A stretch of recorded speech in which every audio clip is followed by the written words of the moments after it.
ఇండస్ట్రీకి వచ్చి ఇన్నేళ్ళు అయింది. ప్రొడ్యూసర్గా చేశారు, డైరెక్టర్గా చేశారు, యాక్టర్గా చేశారు. ఇండస్ట్రీ అర్థమైందండి. మన లైఫ్ ఏంటి, మన సినిమా ఏంటి, ఇంతే ఉంటుంది నా ఫోకస్. నేను తీసే సినిమా ముందు నాకు అర్థమైతే చాలు, మిగతా విషయాలన్నీ పెద్ద పట్టించుకోను కదా. పొలిటికల్ క్యాంపెయిన్కి సంబంధించిన యాడ్లు కూడా కొన్ని చేశారు కదా, అది కేవలం ఎక్స్పీరియన్స్ కోసం చేశారా లేదా అది- నా పార్టీల కోసం చేశారా? ఆ టైంకి నన్ను ఎవరో తీసుకెళ్ళి రఘుబాబుని ఎలా గుర్తుంచుకుంటే బాగుంటుంది ఆడియన్స్ అంటే అంటారు? I want the audience to remember that he was a good human being. As a filmmaker, tried different things, gave opportunities to a lot of people. పక్క రాష్ట్రాల నుంచి ముఖ్యంగా విలన్ని తీసుకొచ్చి వాళ్ళకి భాష రాకపోయినా మనం ఓర్చుకుని వాళ్ళు అడిగినంత ఇచ్చి మనం స్టూపిడ్ కాబట్టి అవన్నీ చేస్తాం అంతే. 100%. ఎక్కడి నుంచో డైలాగులు చెప్పలేని వాళ్ళని వీళ్ళని తీసుకొచ్చి మనకి ఇక్కడ మంచి ఆర్టిస్టులు ఉన్నారు కదా, మనం వెతికి వాళ్ళకి నిజంగా ఆపర్చునిటీస్ ప్రొవైడ్ చేయాలంటే తెలంగాణలో, ఆంధ్రాలో బొచ్చిన మంది ఆర్టిస్టులు ఉన్నారు, మనం వెతకం. ఎప్పుడైనా ఏదైనా ఓ హీరో ఆఫర్ చేయడం కానీ అలాంటివి జరిగింది? బాలకృష్ణ గారు మాత్రం నన్ను సీరియస్గా 2-3 సార్లు అడిగారు, తిట్టారు కూడా, ఏమైనా నాతో సినిమా చేయమని చెప్పేసి. బట్ ఏంటో అది, ఓ హీరో ఉంటాడు, వాడికి ప్రాబ్లం వస్తుంది, ఫైట్ చేస్తాడు, చివరికి విన్ అవుతాడు. ఈ సినిమా నేను ఎందుకు వెళ్ళి చూడాలి, తీసిన కథనే మళ్ళీ మళ్ళీ తీస్తాను. ఆ సినిమాని నేను మళ్ళీ మళ్ళీ మళ్ళీ వెళ్ళి వాడున్న థియేటర్ రేట్లకి, పాప్కార్న్ రేట్లకి, కూల్ డ్రింక్ రేట్లకి, ట్రాఫిక్కి నేను ఎందుకు వెళ్ళి చూడాలి సార్ అలాంటి సినిమా? అవును. కొత్తగా ఏదైనా తీశారనుకోండి, నేను ఎఫర్ట్ పెడతాను, నేను ఏది థియేటర్కి వెళ్తాను, చూస్తాను. నేను మళ్ళీ వెళ్తే నాకు అదే చూపిస్తున్నాను. సో మరి అందుకే నేను I don't want to see those movies. మీరు కొన్న టికెట్ ధరకి గిట్టుబాటు చేసేంత ఎంటర్టైన్మెంట్ ఇచ్చిన సినిమాలు ఈ మధ్యకాలంలో ఏమున్నాయంటే ఏం చెప్తారు? హిందీలో నేను చూశాను కొన్ని సినిమాలు ఈ మధ్యకాలంలో బాగా తీశారు. చావా అనే సినిమా తీశారు, అవును, బాగా చావా. తీశారు. దురందర్ ఒక ఫిల్మ్ మేకర్ నిజంగా నమ్మి చాలా రియలిస్టిక్గా జనానికి తీసుకురావడానికి ట్రై చేసిన సినిమా. పర్ఫార్మెన్స్ చదిరిపోయింది. బట్ మన తెలుగులో మన వాళ్ళు అంత ఎఫెక్ట్ పెట్టట్లేదు సార్. జనరేషన్ అంతా మారిపోయింది. అంటే వీళ్ళకి నచ్చే సినిమాలు వేరే ఏమైనా ఉంటాయా? జెన్జీ ఏంటంటే ఇది బాగా డిస్కనెక్టెడ్ జనరేషన్, ఫోన్లో ఉండే జనరేషన్. ట్రాఫిక్లో డివైడర్కి ఈ సైడ్ ఉన్నాను, ఇదేమో స్లోప్, నేను వెళ్ళే సైడ్ డౌన్ స్లోపు, అటు వచ్చేది అప్ స్లోప్. ఎందుకో ట్రాఫిక్ అయిపోయింది. ఏంటి అని చూస్తే నేను ఒక ఓల్డ్ ఆటో ఆగిపోయింది, అప్ స్లోప్ మీద ఉంది. ఒక అమ్మాయి, ఒక కాలేజ్ అమ్మాయో సాఫ్ట్వేర్ అమ్మాయో ఎవరై ఉంటుంది, జెన్జీ మీరు చెప్పినట్టు కళ్ళజోడు పెట్టుకుని చిన్న మోడర్న్గా డ్రెస్ అయి ఉంటుంది, జస్ట్ ఫోన్లో కూర్చొని స్క్రోల్ చేస్తాను. ఇది జెన్జీ బ్రదర్. ఈ మధ్య ఒక ఆర్టిస్ట్ సెట్కి చాలా ఆలస్యంగా వచ్చినందుకు చాలా కోపడ్డారంట. Get out from my sets అని. ఆర్టిస్ట్ లేట్గా రావచ్చు, బట్ నీకు ఇచ్చిన టైం ఉంటుంది, 7 o'clock 8 o'clock ఏదో టైం. సో 8 o'clock టైం ఉన్నప్పుడు ఓ గంట ముందు నుంచి ప్రొడక్షన్ మేనేజర్ నీకు ఫాలోఅప్ చేస్తాను. ఫాలోఅప్ చేసినప్పుడు ఫోన్ ఎత్తి ఆన్సర్ చేయాలి కదా. టైటిల్ ఏంటి సార్? చాలా రేజర్ రేజర్ క్యారెక్టర్ పేరమ్మా. క్యారెక్టర్ పేరు క్యారెక్టర్ అదేం పేరే బాబు, రేజర్ అంటే బాబు గడ్డం గీసుకునే రేజర్ లాగా. ఇది గడ్డం గీసే రేజర్ కదా, ఇది గొంతులు కోసే రేజర్. ఇది రేజర్ అని పెట్టారు కానీ చాలా చాలా రక్తపాతం కనబడుతుంది ట్రైలర్లో. అసలు కొన్ని షాట్లు చూస్తుంటే భయం వేస్తుంది. ఒక చిన్న పాప క్యారెక్టర్ కూడా కనిపిస్తుంది. తేజు అన్న పాప.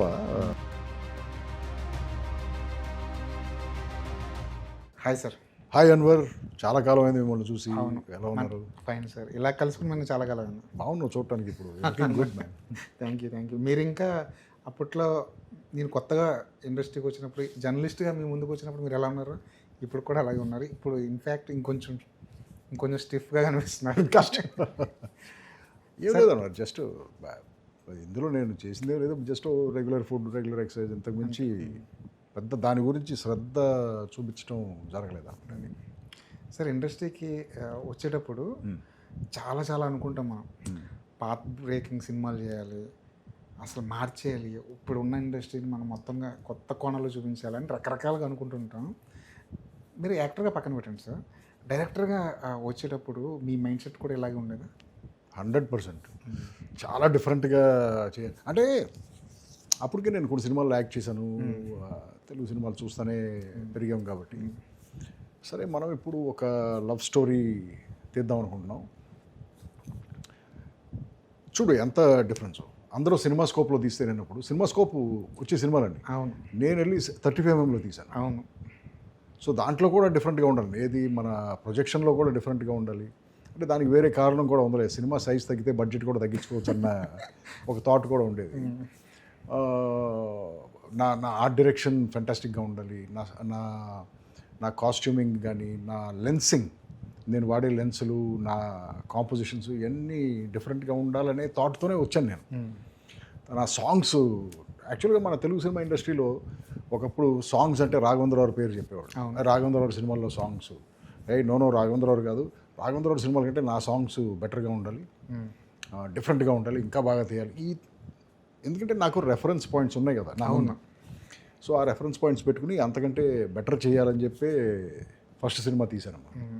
అంటే ఇందాక మనం మాట్లాడుకున్నట్టు చాలా సరదాగా ఎలాంటి ఎక్స్పెక్టేషన్స్ లేకుండా వచ్చిన 100 సినిమాలు ఇది కూడా ఒకటి అనుకుని నేను థియేటర్లోకి వెళ్తే మీరు అన్నట్టు నాకు కాస్ట్యూమ్స్ షాక్నిచ్చాయి, దాన్ని 35mm చూపించడం నాకు షాక్ ఇచ్చింది, ఆ కలర్స్ కాంబినేషన్ నాకు షాక్ ఇచ్చింది, హీరో ఇల్లంటే ఇలాగే ఉంటుందని రెగ్యులర్ ఫార్మెట్ ఏదైతే ఉందో అది నాకు బ్రేక్ అయినప్పుడు నేను షాక్ అయ్యాను. అంటే కొత్తది ఏదో మనం ఇంట్రొడ్యూస్ చేస్తున్నప్పుడు కొన్ని దాటుకుంటూ రావాలి, చాలామందిని మెప్పించుకుంటూ రావాలి, చాలామందిని ఒప్పించుకుంటూ రావాలి. ఇది మీకు సింపుల్ అయిందా, కష్టపడ్డారా? అంటే నేను అడ్వర్టైజింగ్ బ్యాక్గ్రౌండ్ నుంచి వచ్చాను. సో అడ్వర్టైజింగ్లో ఐ వాజ్ ట్రైన్డ్ వెల్. నేను చాలా నెంబర్ ఆఫ్ యాడ్ ఫిల్మ్స్ చేశాను. సో ఆర్ట్ డైరెక్షన్ కానీ, కెమెరా వర్క్ కానీ, ఎడిటింగ్ కానీ, వీటన్నిటి మీద నాకు కొంచెం గ్రిప్ ఉందన్నమాట. ఎందుకంటే 20 seconds 30 second ఫిల్మ్స్ చేయడంలో ఉన్న కష్టం చాలా ఎక్కువ అది. సో ఆ టెక్నికల్ ట్రైనింగ్తోనే వచ్చాను, నేను ట్రైన్ అయ్యే వచ్చాను. నేను జస్ట్ అలా రాలేదు, ఎవరి దగ్గర పని చేసి ఉండకపోతే, బట్ ట్రైన్డ్ అయ్యే వచ్చాను నేను. ఈ థాట్ ప్రాసెస్ నాకు న్యాచురల్. ఇప్పుడు నా బ్రెయిన్ అలా వైర్ అయ్యి ఉంటుంది, అంతేగాని అది నేను ఏదో తెచ్చిపెట్టుకుంది కాదు. ఇప్పుడు ఈ ఇంటర్వ్యూని మీరు ఇలా కండక్ట్ చేస్తున్నారు, నేను కండక్ట్ చేస్తే మరి నా బ్రెయిన్ వైరింగ్ ప్రకారం నేను వేరేలాగా, సో ఆ ఫ్రెష్నెస్సే తీసుకొచ్చాను. అందుకే ఎప్పుడు ఇండస్ట్రీలోకి కొత్త వాళ్ళు వస్తుంటే, బాగా ట్రైన్ అయిన కొత్త వాళ్ళు, ఐ థింక్ చాలా కొత్త టైప్ ఆఫ్ ఫిల్మ్స్ మనం చూడొచ్చు అనుకుంటున్నాను నేను. అంటే మీ కాస్టింగ్ కూడా చాలా డిఫరెంట్గా ఉండేది. ఇదివరకు మనం చెయ్యని యాక్టర్స్ని తీసుకొచ్చి వాళ్ళు ఇదివరకు చేయని వాళ్ళ క్యారెక్టర్స్ ఇచ్చేసి వాళ్ళు కొత్త రకంగా ఏదో ప్రజెంట్ చేసే ప్రయత్నం అయితే కనిపించేది నాకు ప్రతి సినిమాలో. 100% బ్రదర్. ఎందుకంటే ఇప్పుడు మనం ఒక ఆర్టిస్ట్ని ఒక వేషంలో పెట్టినప్పుడు జస్ట్ ఆ ఆర్టిస్ట్ స్టార్డమో లేకపోతే ఇమేజ్నో తీసుకుని పెట్టడం కన్నా ఎగ్జాక్ట్గా ఆ క్యారెక్టర్ని మనం ఎలా అనుకుంటున్నామో, ఎలా డిజైన్ చేసామో అలాంటి ఆర్టిస్ట్ కోసం వెతికి పెట్టడం, ఐ థింక్ ఆ క్యారెక్టర్కి ఇంకా బెటర్ జస్టిస్ జరుగుతుంది. మన స్క్రిప్ట్కి కూడా, మనం చెప్పే కథకు కూడా ప్రాపర్గా ఇంటిగ్రేట్ అవుతుంది. అవును. నాకు ఆర్టిస్టుల గురించి మాట్లాడుతున్నప్పుడు మీ నాన్నగారు గుర్తొచ్చారు. చలపతిరావు గారిని చాలా సినిమాల్లో, చాలా సందర్భాల్లో, చాలా రకాలుగా చూసేసాం మనం. ఆయన మీద ఒక ఇంపాక్ట్ పడిపోయింది. ఓకే. కానీ నిన్నే పిల్లాడతాలో చలపతిరావు గారు నాకు టోటల్గా డిఫరెంట్. ఆ సినిమా జరిగినప్పుడు, ఆ సినిమా వచ్చినప్పుడు నేను ఇక్కడ లేను బ్రదర్, నేను ఇండియాలో లేను. నేను అక్కడెక్కడో అమెరికాలో, అప్పుడు ఎక్కడో VHS టేప్ ఇండియా నుంచి ఎవరో వస్తుంటే తీసుకొస్తే అలా ఫజీగా చూసింది. ఎందుకంటే ఆ సినిమా నేను ఇక్కడ చూడలేదు. కానీ నేను నా పాయింట్ ఏంటంటే చలపతిరావు గారిని ఆ స్థాయిలో చూడడం, అలాంటి క్యారెక్టర్లు చూడడం మాకు కొత్త. అవును కదా. మిమ్మల్ని అలాంటి క్యారెక్టర్ల నుంచి బయటికి తీసుకొచ్చే అలాంటి కృష్ణవంశీ మీకు దొరకలేదని మీరు ఫీల్ అవుతారు ఎప్పుడైనా? కృష్ణవంశీతో నేను కూడా చేశాను కదా, మురారి చేశాను. అవును. ఇప్పుడు యాక్టింగ్ పరంగా చూసుకుంటే బిఫోర్ మురారి నేను చేసిన సినిమాలు ఒక ఎత్తు, మురారి తర్వాత నేను చేసిన సినిమాలు ఒక ఎత్తు. Murari would be a milestone. అవును. ఎందుకంటే అదేదో నాలో ఒక కొత్త షేడు ఆ క్యారెక్టర్లో కనిపించి, పర్లేదురా వీడికి కూడా యాక్టింగ్ వచ్చు అనిపించుకుని, సో అలా నన్ను ముందుకు తీసుకెళ్ళిన సినిమా మురారి. బట్ ఫనీ థింగ్ ఏంటంటే మురారి చేసి నాకు అంత పేరు రాగానే రిలీజ్ తర్వాత ఇమ్మీడియట్గా నేను యాక్ట్ చేయకూడదని డిసైడ్ అయ్యాను. అప్పటికే I wanted to become director. So అప్పటికే మురారి జరుగుతున్నప్పుడే నా మైండ్లో ప్లాన్ జరుగుతూ ఉండేది, చేయాలి అని చెప్పేసి. మురారి అయిపోయిన తర్వాత వేషాలు వస్తున్నాయి, ఎందుకంటే ఆ సినిమా సక్సెస్ వల్ల వాట్ ఎవర్. బట్ ఆ టైంలో నేను వద్దు, నాకు I don't want to act right now, నేను డైరెక్ట్ చేద్దాం అనుకుంటానని చెప్పేసి ఇటు డైరెక్ట్ చేశాను సినిమాని. కానీ ఎప్పుడైనా సరే ఇలా రెగ్యులర్గా ఒక విలన్ ఉంటాడు, వాడి పక్కన ఉండాలి, లేదంటే ఒక స్కోపిక్ లాంటి ఒక క్యారెక్టర్ చేయాల్సి వచ్చినప్పుడు మీకు బోర్ కొట్టలేదా ఈ జర్నీలో ఎప్పుడైనా? 100% ఇవాళకి కొడుతుంది. ఇవాళకి కొడుతుంది. ఏంటంటే అది ఒకవేళ నేను డైరెక్టర్ని అయి ఉండకపోతే, ప్రొడ్యూసర్ని అయి ఉండకపోతే, బోర్ కొట్టినా కొట్టకపోయినా నేను ఈ యాక్టింగే చేసేవాడినేమో కదా. అంతే కదా. ఇవాళకి నేను అందుకే ఎవరో మొన్న అడిగినా కూడా చెప్పాను, నేను ఇప్పటిదాకా నేను చేసిన సినిమాల కంటే నేను వదిలేసిన సినిమాలే చాలా ఎక్కువ ఉంటాయి. చేయలేక, ఇష్టం లేక. చేయలేక రకరకాల రీజన్స్. ఒకటి నా షెడ్యూల్స్తో క్లాష్ రావడం, లేకపోతే అదే మీరు చెప్పినట్టు నాకు ప్రతిసారి వచ్చేది ఏంటంటే, ఏంటి బ్రదర్ వేషం అని అడిగితే, సార్ ఒక పవర్ఫుల్ పోలీస్ ఆఫీసర్ సార్. అది అది పవర్ఫుల్ ఎస్ఐ దగ్గర నుంచి పవర్ఫుల్ డీజీపీ ఆ రేంజ్ దాకా వచ్చిందనమాట. ఇప్పుడు పవర్ఫుల్ కానిస్టేబుల్ అని కూడా అనొచ్చు. ఏదైనా సరే పవర్ఫుల్, అది పవర్ తగ్గదు, ఆ పోలీస్ వేషంలో పవర్ తగ్గదు. ఓకే బ్రదర్ ఏంటి ఏం చేస్తారంటే, సార్ కథ మొత్తం 99% నాకు చెప్పేది ఇదే. కథ మొత్తం ఈ క్యారెక్టర్ చుట్టూనే తిరుగుతుంది సార్, అసలు ఈ క్యారెక్టర్ లేకపోతే కథ లేదండి. డైరెక్టర్ గారు కూడా మిమ్మల్ని తప్ప వేరే ఎవరిని ఊహించుకోలేకపోతున్నారు ఆ క్యారెక్టర్లో. Okay brother, thank you brother, నా గురించి ఇంత అనుకుని నాకు ఆపర్చునిటీ ఇచ్చారు. బాగా ఇంపార్టెన్స్ ఉంటుందా ఈ క్యారెక్టర్కి? ఉంటుంది సార్. ఓకే బ్రదర్, ఎన్ని రోజులు కావాలి డేట్స్? 2 days sir.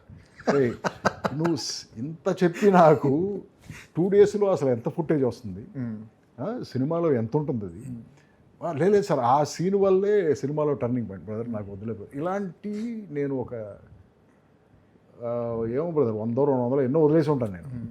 అలాంటివి చాలా వస్తూ ఉంటాయి. బట్ ఏంటంటే it's a part of the game. మనం ఆర్టిస్ట్గా మనం బయట పెట్టుకున్నాం కాబట్టి they will come and approach me for characters. But మనకి నచ్చితే చేస్తాం, కుదిరితే చేస్తాం, లేకపోతే సారీ చెప్తాం. అదే పక్క రాష్ట్రాల నుంచి నటీనటుల్ని, ముఖ్యంగా విలన్ని తీసుకొచ్చి వాళ్ళకి భాష రాకపోయినా మనం ఓర్చుకుని వాళ్ళు అడిగినంత ఇచ్చి వాళ్ళు బతిమాలుకుని బామాలుకుని వాళ్ళని ప్యాంపరింగ్ చేస్తూ, మనం స్టూపిడ్ కాబట్టి అవన్నీ చేస్తాం బ్రదర్. అంతే 100%. మనం స్టూపిడ్ కాబట్టి ఎక్కడి నుంచో డైలాగులు చెప్పలేని వాళ్ళని వీళ్ళని తీసుకొచ్చి మన సినిమాల్లో పెట్టి, పైగా ఇంకొక స్టూపిడ్ ఇష్యూ ఒకటి తయారైంది ఇప్పుడు. ఏంటంటే ప్రతిదానికి పాన్ ఇండియా. అవును, పాన్ ఇండియా. చిన్న సినిమా పెద్ద సినిమా పాన్ ఇండియా. అసలు పాన్ ఇండియా అంటే ఏంట్రా బాబు? ఒక భాషలో సినిమా తీస్తే ఇండియా మొత్తం వెళ్ళదు అది.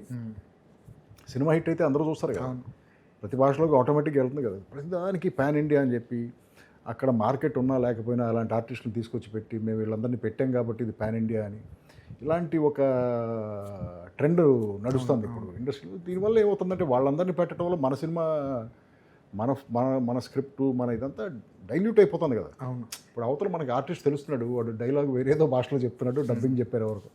అలాంటి సినిమాలు ఎందుకు తీయాలి మనం అసలు?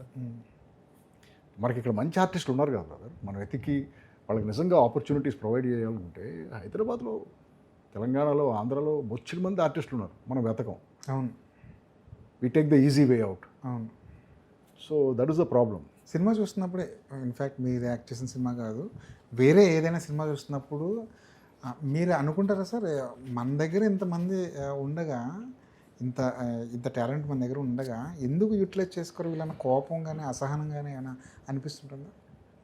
మనం ఏం చేస్తాం, అది మన చేతుల్లో లేని పని కదా. అవతలాడు సినిమా. ఇప్పుడు ఫర్ ఎగ్జాంపుల్ నేను చెప్తాను మీకు, ఈ సినిమాకి కూడా ఒక విలన్ వేషానికి రేజర్, ఇప్పుడు కొత్తగా రాబోయే మన 8వ తారీఖున వచ్చే సినిమాకి విలన్ వేషానికి నేను కూడా వెతికాను బ్రదర్, తప్పులేదు. ఏంటంటే తెలుగులో వెతికాను. ఫస్ట్ దానికి ఒక ఫిజికల్ క్యారెక్టరిస్టిక్స్ ఉన్నాయి. ఒక పాలిటీషియన్ చూస్తేనే టెరిఫైయింగ్గా ఉండాలి, విలన్ లాగా అనిపించాలి ఫస్ట్. అవును అని వెతికితే నాకు దొరకలా. మిగతా భాషల్లో ట్రై చేశాను. ట్రై చేస్తే ఏం చేస్తారంటే వాళ్ళు ఒక్కొక్కడు నోటికి ఇష్టం వచ్చిన రేట్లు చెప్తారు. ఏది వాడికి మార్కెట్ ఉందా లేదా. ఇప్పుడు నార్త్ నుంచి వాడిని తీసుకొచ్చావు, ఒక ఫెలో బాంబేని తీసుకొచ్చావు, విలన్ లాగా పెట్టావు నీ సినిమాలో, వాడి వల్ల ఒక్క టికెట్ తెగదు బ్రదర్, ఒక్క టికెట్ తెగదు. తెగుతుంది ఎక్కడన్నా చెప్పండి. మీరు బాంబే నుంచి ఇప్పటిదాకా మన సినిమాల్లో వచ్చిన ఆర్టిస్టులు ఉన్నారని చెప్పేసి ఏ గుడివాడలోనూ, బెజవాడలోనూ, కరీంనగర్లోనూ అరే వాడు ఉన్నాడు రా అని చెప్పి సినిమాకి వెళ్తారా? వెళ్ళరు కదా. ఇంపాసిబుల్. హీరోని చూసి వెళ్తారు, లేకపోతే సినిమా బాగుందని టాక్ వస్తే వెళ్తారు అంతే. మరి ఒక్క టికెట్ కూడా తెగని వాడి గురించి మనం ఎంత తాపత్రయపడి బిజినెస్ క్లాసుల్లో తెప్పించి 5 star హోటల్స్లో పెట్టించి మేకప్ స్టాఫ్ని ప్రొవైడ్ చేసి వాడు డైలాగ్ చెప్పకపోయినా మనం వాడితో సినిమాల్లో యాక్ట్ చేయించుకుని ఎంత ఇబ్బంది ఎందుకు పడాలి? ఇక్కడ చేసేవాళ్ళు చాలామంది ఉన్నారు కదా. సో కొన్నాళ్ళు వెతికిన తర్వాత నేను కూడా మా కో డైరెక్టర్తో వద్దు సార్ మనం లోకల్గానే ట్రై చేద్దాం అని చెప్పేసి, మన సినిమాలో ఇంతకుముందు చిన్న చిన్న వేషాలు వేసిన వాళ్ళు ఎవరు, ప్రాపర్గా ఆపర్చునిటీస్ రాని వాళ్ళు ఎవరు, చూడటానికి బాగుండి యాక్ట్ చేయగలిగి ఆపర్చునిటీస్ రాని వాళ్ళు ఎవరు, వాళ్ళని పెడదాం సార్, ఏమవుతుందో చూద్దాం, విలన్ వేషమే కదా అని చెప్పేసి మా సినిమాలో అంతకుముందు యాక్ట్ చేస్తూ వచ్చాడు వీరేంద్ర చౌదరి అని చెప్పి. సార్ ఇతనికి గుండు కొడితే ఎలా ఉంటుందో చూద్దాం సార్, మరి అతను ఆ ఛాన్స్ తీసుకుంటానంటే గుండు కొట్టి రేపు పొద్దునే నాకు కనపడండి. నెక్స్ట్ డే వచ్చేసాడు అతను గుండు కొట్టేసి. బాగున్నాడు చూడటానికి. అతను ఆ వేళని మన ట్రైలర్లో కూడా ఉంటాడు కదా అతను. అవును, చూశాను. అవును, కళ్ళు గిళ్ళు చాలా టెరిఫిక్గా ఉంటాడు. సినిమాలో చూడటానికి కూడా చాలా బాగుంటాడు. ఇంకొక వేషానికి ఇలాగే వెతికాం, ఆ పక్కన ఉన్న వేషాలు కూడా. బట్ ఒక్క వేషానికి మాత్రం నాకు ఇంతకుముందు మనసారాలో కలరిప్పైట్ వచ్చిన ఒక విలన్ ఉన్నాడు, విన్సెంట్ అని చెప్పి, జార్జ్ విన్సెంట్. మన పాత విన్సెంట్ గారు ఉండేవారు కెమెరామెన్. అవును, ఆయన మనవడు, ఓకే. విన్సెంట్ గారు మనవడు. సో అతన్ని పెట్టామన్నమాట. ఎందుకంటే నాకు ఇంతకుముందు యాక్ట్ చేసి ఉన్నాడు, అలవాటు ఉన్నాడు కాబట్టి. బట్ నేను 100%, 99% ఎప్పుడు లోకలే వెతుకుతాను బ్రదర్, ఏ ఆర్టిస్ట్ కోసం అయినా సరే. దొరకనప్పుడు కాన్వర్ట్ సిచ్యువేషన్లో అప్పుడు ఎక్కడో బయట నుంచి తేవటం. బట్ ఇక్కడ అసలు ముందు ట్రై చేయకుండానే మనం ప్రతిదానికి ఆడెవన్నో తీసుకొచ్చి ఇక్కడ అంటే నాట్ కరెక్ట్. యాక్చువల్గా సార్, ఒక తమిళ యాక్టర్కి లేదంటే ఒక మలయాళం యాక్టర్కి ఒక హిందీ యాక్టర్కి అక్కడ వాళ్ళు తీసుకుంటున్న రెమ్యునేషన్ కంటే ఎక్కువ ఇచ్చి మన వాళ్ళే పెట్టుకుంటున్నారు. మనమే అలవాటు చేసాం. అదే మన దగ్గర డబ్బులు ఎక్కువ ఉన్నాయి కదా. అవును, మన దగ్గర డబ్బులు ఎక్కువ తెలుగులో అంటే మరి ఎందుకు, what is the reason? I don't understand. అవును, అక్కడ అడిగి మార్కెట్ ఉండదు, అడిగి ₹1,00,000 కూడా ఎవరు అక్కడ. మనం తీసుకొచ్చి ఇక్కడ 5 లక్షలకో 10 లక్షలకో పెట్టుకుంటాం. మళ్ళీ వాడిని ప్రిన్స్ లాగా చూస్తాం మనం అలవాటు చేసాం అది. ఇప్పుడు 4 పాటలు 6 ఫైట్లు లాంటి ఫస్ట్ కమర్షియల్ సినిమాలు ఆ రోజులు పోయినాయి కదా, పోయినాయి అంటారా? 100%. ఆ పక్కా ఫార్ములా బేస్డ్ ఫిల్మ్స్ ఏదైతే, ఎందుకంటే జనానికి పేషెన్స్ ఉండలేదు బ్రదర్. ఇప్పుడు పాట పెట్టావు నువ్వు, పాట నచ్చిందా నచ్చలేదో వదిలేస్తే ఆ పక్కడ సినిమాలో పాట స్టార్ట్ అవగానే ఇక్కడ ఫోన్ ఆన్ చేసి ఫోన్లో స్క్రోలింగ్ చేస్తున్నారు. చేతిలో ఫోన్ ఉంది కదా. అవును. సో ఎప్పుడైతే ఈ చేతిలో ఫోన్ డిస్ట్రాక్షన్ వచ్చేసిందో ఇక దేని మీద ఫోకస్ ఉండలేదు. మీరు చూసుంటారు కదా, బైకులు కూడా రోడ్డు మీద సరిగ్గా తోలలేకపోతున్నారు. ఏంటి, ఒక చేత్తో ఫోనును ఓ చేత్తో ఇలా స్క్రోలింగ్ చేస్తూ ఫోన్ చూస్తూ తోలుతున్నారు బైక్. ఆడెక్కడ గుద్దేస్తాడో మనని భయం. నిన్న ఒక ఇన్సిడెంట్ ఏదో జరిగింది. ఒకడు రాంగ్ రూట్లో వస్తున్నాడు, ఎదురుగుండా ఫోన్ చూసుకుంటూ వస్తున్నాడు రాంగ్ రూట్లో, ఆ స్ట్రీట్లో వస్తుంటే నేను వాడు ఎటు వెళ్తాడో మనకు తెలియదు, మన మీదకి వస్తాడా ఏంట్రా బాబు అని చెప్పి సడన్గా బ్రేక్ వేసాను నేను. వాడు నన్ను చూసి కంగారు పడి వాడు అన్బ్యాలెన్స్ అయిపోయి నన్ను తిడుతున్నాడు. ఇది వాడు రాంగ్ రూట్లో ఫోన్లో మాట చూసుకుంటూ వచ్చాడు. మనం ఒక్క దేశమే బ్రదర్, కరెక్ట్ రూట్లో వెళ్ళేవాడిని రాంగ్ రూట్లో వాడు వచ్చి ఆగి చూసి బూతులు తిట్టి వెళ్తాడు. ఇది ఇండియాలోనే మాత్రం, ఇండియా ఒక్క దేశంలోనే జరుగుతుంది. ఫోన్లో ఆడు కర్మకు ఆడైపోతాడు అనుకుని కార్లో మనం కరెక్ట్గా తోలుతూ ఉంటాం. అవును, రాంగ్ రూట్లో వచ్చేవాడు మన కోపంగా చూసి వెళ్తాడు. అవును, మనకు అర్థం అవుతుంది ఎందుకురా బాబు. ఇండస్ట్రీకి వచ్చి ఇన్నేళ్ళు అయింది, ప్రొడ్యూసర్గా చేశారు, డైరెక్టర్గా చేశారు, యాక్టర్గా చేశారు. ఇండస్ట్రీ అర్థమైందండి బ్రదర్? మనం అర్థం చేసుకోవాలి అనుకుంటే అన్నీ అర్థం అవుతాయి బ్రదర్. బట్ మన జాబ్ ఏంటి, మనం ఎక్కడున్నాం, మన లైఫ్ ఏంటి, మన సినిమా ఏంటి, ఇంతే ఉంటుంది నా ఫోకస్. నా పక్కన జరిగే సినిమాలు మిగతా ఇష్యూస్ నాకు అనవసరం. దాన్ని అర్థం చేసుకోవాల్సిన అవసరం కూడా నాకు లేదు. ఎందుకంటే నేను తీసే సినిమా ముందు నాకు అర్థమైతే చాలు, కరెక్ట్గా తీస్తాం. సో నేను మిగతా విషయాలన్నీ పెద్ద పట్టించుకోను బ్రదర్. సో దాన్ని అర్థం చేసుకోవాలన్నంత అవసరం కూడా నాకు లేదు. ఇండస్ట్రీలో కొన్ని క్యాల్కులేషన్స్ ఉంటాయి. ఒక టైర్ 1 హీరోతోనో టైర్ 2 హీరోతోనో, ఒక పెద్ద హీరోతో పేరున్న హీరోతో సినిమా తీస్తే ఒక దర్శకుడు ఒక రకమైన గుర్తింపు ఉంటుంది. అలాంటి కోరిక నాకు ఎప్పుడూ కలగలేదు బ్రదర్. అలాంటి కోరిక, మంచి సినిమా తీయాలి, కొత్తగా ఉండాలి సినిమా, నా సినిమాలో ఫ్రెష్నెస్ ఉండాలి, నేను కొత్త కథ చెప్పగలగాలి, కొత్తగా తీయగలగాలి అనే థాటే ఉంటుంది. కానీ నాకు ఎప్పుడు పలానా హీరోతో పలానా వాళ్ళతో చేయాలని అసలు ఆ థాట్ నాకు ఎప్పుడు రాలేదు. వస్తే మరి డిఫరెంట్గా ఆలోచిస్తానేమో, బట్ ఆ థాట్ ఎప్పుడు అనుకోలేదు అసలు. ఎప్పుడైనా ఏదైనా హీరో ఆఫర్ చేయడం కానీ అలాంటివి జరిగినాయి? ఎందుకంటే మీకున్న పరిచయాలు. అంటే ఆఫర్ చేయటం అంటే క్యాజువల్గా ఏదో అంటారు కానీ, బట్ బాలకృష్ణ గారు మాత్రం నన్ను సీరియస్గా 2-3 సార్లు అడిగారు, తిట్టారు కూడా, ఏమైనా నాతో సినిమా చేయమని చెప్పేసి. బట్ ఏంటో అది ఇట్ డెంట్ హ్యాపెన్, జరగలేదు అది. అంటే మీరు మీ మైండ్ అలా ట్యూన్ చేయలేకపోతారా? అంటే వీళ్ళ కోసం కథ రాయాలి అని అలా అని కాదు. ఆ కాన్వర్జేషన్ జరిగినప్పుడు మనం వేరేదో సినిమా మధ్యలో ఉండుంటాం. అవునవును. సో ఆ సినిమా ఫినిష్ అయ్యేసరికి మనం మర్చిపోవటమో లేకపోతే వేరే దాంట్లోకి వెళ్ళిపోవటమో జరుగుతుంది. అలా కావాలని కాదు, but it just dent happen అంతే. నాన్నగారికి విపరీతమైన అభిమానం బాలకృష్ణ గారు. బాగా కదా, బాగా అసలు మాట్లాడితే బాలకృష్ణ గారి పేరు తీస్తారు ఆయన. అంతే. ఒక్కోసారి నాకు అనిపిస్తుంది ఏంటంటే అసలు ఆయనకి నాకంటే బాలకృష్ణ గారు అంటే ఎక్కువ ఇష్టం అని చెప్పి. ఎప్పుడైనా సరే మీ నాన్నగారికి సపోర్ట్ చేయడానికో చెప్పుకోవడానికి ఒక శక్తి, ఒక వ్యవస్థ లాంటి వ్యక్తులు ఉన్నారు. మీకు అలా ఎవరైనా ఉన్నారు ఇండస్ట్రీలో చెప్పుకోవడానికి? అంటే నాకు స్టార్టింగ్ నుంచి నేను ఇండిపెండెంటే. కాకపోతే ఏంటంటే ఆ, సురేష్ బాబు గారితో నా అసోసియేషన్ చాలా చాలా కాలంగా. అవును. చాలా కాలంగా ఉంది. సో మోస్ట్లీ నేను ఏది పెద్ద మేజర్ ప్రాబ్లంతో ఆయన దగ్గరికి వెళ్ళటం కానీ ఉండదు. బట్ ఎందుకో మా అసోసియేషను, మా కొలాబరేషను చాలా సంవత్సరాలు నిలబడింది. ఐ థింక్ మేబీ నేనేననుకుంటా ఆయనతో ఎక్కువ సినిమాలు చేశాను. ఒక 7 సినిమాల దాకా చేసాం ఇద్దరం కలిసి. వెరీ నైస్ సక్సెస్ఫుల్ సినిమాలు కూడా చేసాం. సో ఎక్కువ బాగా స్ట్రాంగ్ అసోసియేషన్ అంటే నాకు సురేష్ బాబు గారితోనే నేను చెప్పచ్చు. కానీ ఇండస్ట్రీలో చాలా మంది మాట్లాడితే ఏంటంటే సురేష్ బాబు గారిని మేనేజ్ చేయడం చాలా కష్టం, ఆయనతో వేగలేము, అసలు ఆయనతో సినిమా చేయలేము, ఇలా రకరకాల మాటలు మాట్లాడుతుంటారు. ఎందుకంటే ఒక స్క్రిప్ట్ ఆయన దగ్గరికి వెళ్ళిందంటే అది సినిమాగా అవ్వడానికి ఒక 5-6 ఏళ్ళు ఆ కాంపౌండ్ చుట్టూనే తిరిగిన డైరెక్టర్లు నేను చూశాను, వాళ్ళు మాట్లాడారు. కానీ మీకెందుకు అంత ర్యాప్ అంత ఈజీగా ఎలా కుదిరింది? అంటే మీ ఇద్దరి మధ్య ఎలాంటి డిస్కషన్ జరుగుతుంటారు సినిమా గురించి? ఎక్కువ మాట్లాడడం బ్రదర్, అదే ఎక్కువ మాట్లాడడం. ఇప్పుడు నేను ఏదన్నా అనుకుంటే ఒక స్టార్టింగ్లో ఇది కూడా 5 pages అంత ఉంటుంది అంతే. స్క్రిప్ట్ ఆర్డర్ లాగా ఉంటుంది, ఏదో 1 లైన్ ఆర్డర్ లాగా, కొంచెం డీటెయిల్డ్ 1 లైన్ ఆర్డర్, 5 pages అంత పంపిస్తాను. చదువుతాడు ఫస్ట్ టైం కూడా. డైలాగ్ వర్షన్ ఏం వినలేదు ఆయన అసలు. ఇప్పుడు చదివి ఏంటిది అంటాడు ఆయన. జస్ట్ క్యాజువల్గా 5 minutes మాట్లాడుకుంటాం అంతే. ఇప్పుడు దాకా మేము చేసిన సినిమాలన్నీ ఆ స్క్రిప్ట్ మీద ఒక 10 నిమిషాలు 15 నిమిషాలు డిస్కషన్ తప్ప ఎక్కువ డిస్కస్ చేసింది లేదనమాట. సో అప్పుడు ఎందుకు బేబీ అంతే బ్రదర్, కొంతమందితో అండర్స్టాండింగ్ కుదురుతుంది, కొంతమందితో కుదరదు మనకి. సో ఆయనతో కుదిరింది. లైక్ పెద్ద ఆయన రామోజీరావుతో ఆ ర్యాపో కుదిరినట్టు. సో రామోజీరావుకి ఇంకా దారుణం ఏంటంటే 2 సినిమాల కథలు చెప్పలేదు ఆయనకి. సో అదేనమ్మా, జస్ట్ ఫెయిత్, నమ్మకం మనుషుల మీద, అంతే, అంతకుమించి వేరేం లేదు. రామోజీరావు గారు అంటే గుర్తొచ్చింది. అసలు ఆ కాంపౌండ్లో అడుగు పెట్టడం, అంత సాన్నిహిత్యంగా మెలగడం అన్నది నాకు తెలిసి ఏ దర్శకుడికి దొరకలేదు ఆ అవకాశం, ఏ సినిమా వాళ్ళకి దొరకలేదు మా అవకాశం. లేదు, దొరకలేదు.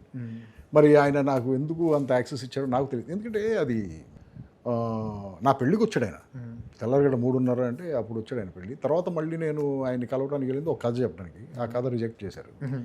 దాని తర్వాత అయిపోయింది. ఫైనల్గా కలవాల్సి వచ్చింది బిఫోర్ నచ్చావులే. అనసూయ షూటింగ్ జరుగుతుంది అది. అప్పుడు వస్తే ఏదో సినిమా ప్రపోజల్ వస్తే ఒకసారి వేరే ఏదో కథ తీసుకుని ఆయన దగ్గరికి వెళ్ళాము. ఆయన ఓకే చేశారు. అది ఓకే చేసిన తర్వాత అనసూయ రిలీజ్ అయింది.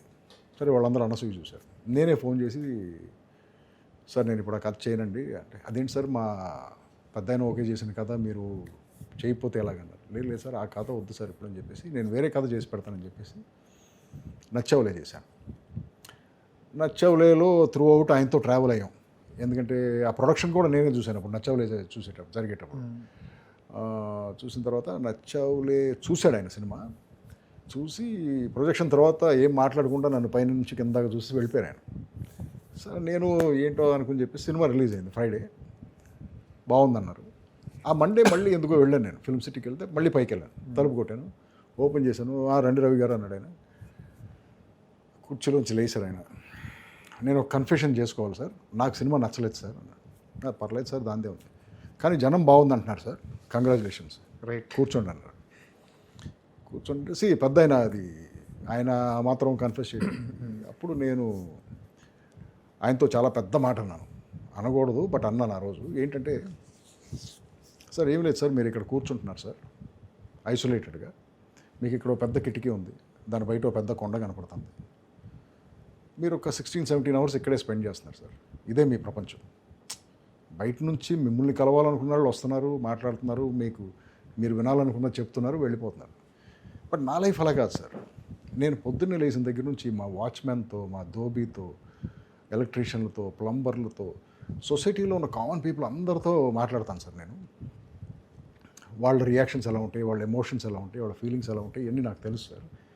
అవన్నీ తీసుకెళ్ళి నేను సినిమాలో ప్రజెంట్ చేశాను సార్. జనానికి నచ్చింది సార్. సో బేసిక్గా మీకు సొసైటీతో కనెక్షన్ కట్ అయిపోయిందండి, నాకు ఇంకా ఉంది అన్న. ఇప్పుడు రామోజీరావు పెద్ద అంటే మనకి ఫిల్టర్ ఉండదు కదా, చెప్పాలా వద్దా, చనువు తీసుకోవాలా వద్దా అని కూడా తెలియకుండా. మనకేమో ప్రాబ్లం ఏంటంటే ఫిల్టర్ ఉండదు. సో ఫిల్టర్లెస్గా నేను చెప్పేశాను. ఇది మరి కరెక్టో కాదో తెలియదు నాకు. ఆయన అలా చూశాడు నాకు. మీరు చెప్పింది కరెక్ట్ రవి గారు. నాకు సొసైటీతో కనెక్షన్ కట్ అయిందన్న. అక్కడి నుంచి 3 hours మేమిద్దరం మాట్లాడి ఎవరు రాలేదు. అన్ని ప్రోగ్రామ్స్ అన్నీ ఆఫ్ చేసి 3 hours 1:30 దాకా నాతో మాట్లాడి రండి భోజనం చేద్దామని చెప్పి భోజనం. సో అలా ఉండేదండి రిలేషన్షిప్ ఆయనతో. అది వెరీ ఓపెన్. అంటే నేను డైరెక్ట్గా ఆయన మీద జోకులు వేయటం, ఆయనతో జోకులు వేయటం ఇవన్నీ చేసేవాడిని. ఆయన కూడా నన్ను తిట్టేవాడు, ఇవన్నీ ఉండేవి. Those are the good old days. ఏం మాట్లాడుకునేవాళ్ళు అండి? అంటే సినిమాకి సంబంధించిన విషయాలు ఉండేవా, అన్నీ ఉండేవా? అన్నీ ఉండేవి సార్. ఆ రోజుల్లో ఆయనకి పొలిటికల్ ఇష్యూస్ చాలా ఉండేవి ఆయనకి. ఎగ్జిస్టింగ్ గవర్నమెంట్తో అప్పుడు ఏదో ప్రాబ్లమ్స్ ఇలాంటివి ఉండేవి. సినిమాల గురించే ఎక్కువ మాట్లాడేవాళ్ళం. చాలా అసలు ఒకటని కాదు బ్రదర్, అక్రాస్ ద స్పెక్ట్రమ్ నాకు తెలిసినవన్నీ నాకు ఆయన చెప్పేవాడిని. నేను తప్పు చెప్తే నన్ను కరెక్ట్ చేసేవాడు ఆయన చాలా ఫిలసాఫికలీ సౌండ్ సార్ ఆయన very clear about everything in life. ఏది ఎలా ఉండాలి, ఎలా చేయాలి అనేది. ఎందుకు సార్ ఇంత కష్టపడతారు, 16 గంటలు 18 గంటలు వయసు ఎంత వచ్చినట్టు, రెస్ట్ తీసుకోండి సార్ నేనే అనేవాడిని. చచ్చిపోయిన తర్వాత అంతా రెస్టే కదా రవి గారు అనేవాడు ఆయన. బట్ ఆ చిన్న స్టేట్మెంట్లో ఎంత డెప్త్ ఉందో ఒకసారి ఆలోచించు. అలాంటి గ్రేట్ మ్యాన్. మిస్ అవుతుంటారా చైర్మన్ గారు? డెఫినెట్గా నాకు అట్లీస్ట్ వారానికి ఒకసారన్నా గుర్తొస్తారు ఆయన్ని. మన ఫిల్మ్ సిటీకి వెళ్ళినప్పుడల్లా ఆయన గుర్తొస్తారు, ఆయన ఇల్లు చూసినప్పుడు ఆయన్ని.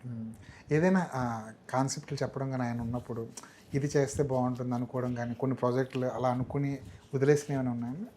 ఏదైనా సరదాగా మాట వరుసగా అనుకుని చాలా కథలు మాట్లాడుకున్నాం, చాలా టైప్ ఆఫ్ స్టోరీస్ మాట్లాడుకున్నాం. అంటే ఆయన ఏంటంటే ఎక్కువ మనం తీసే సినిమాలు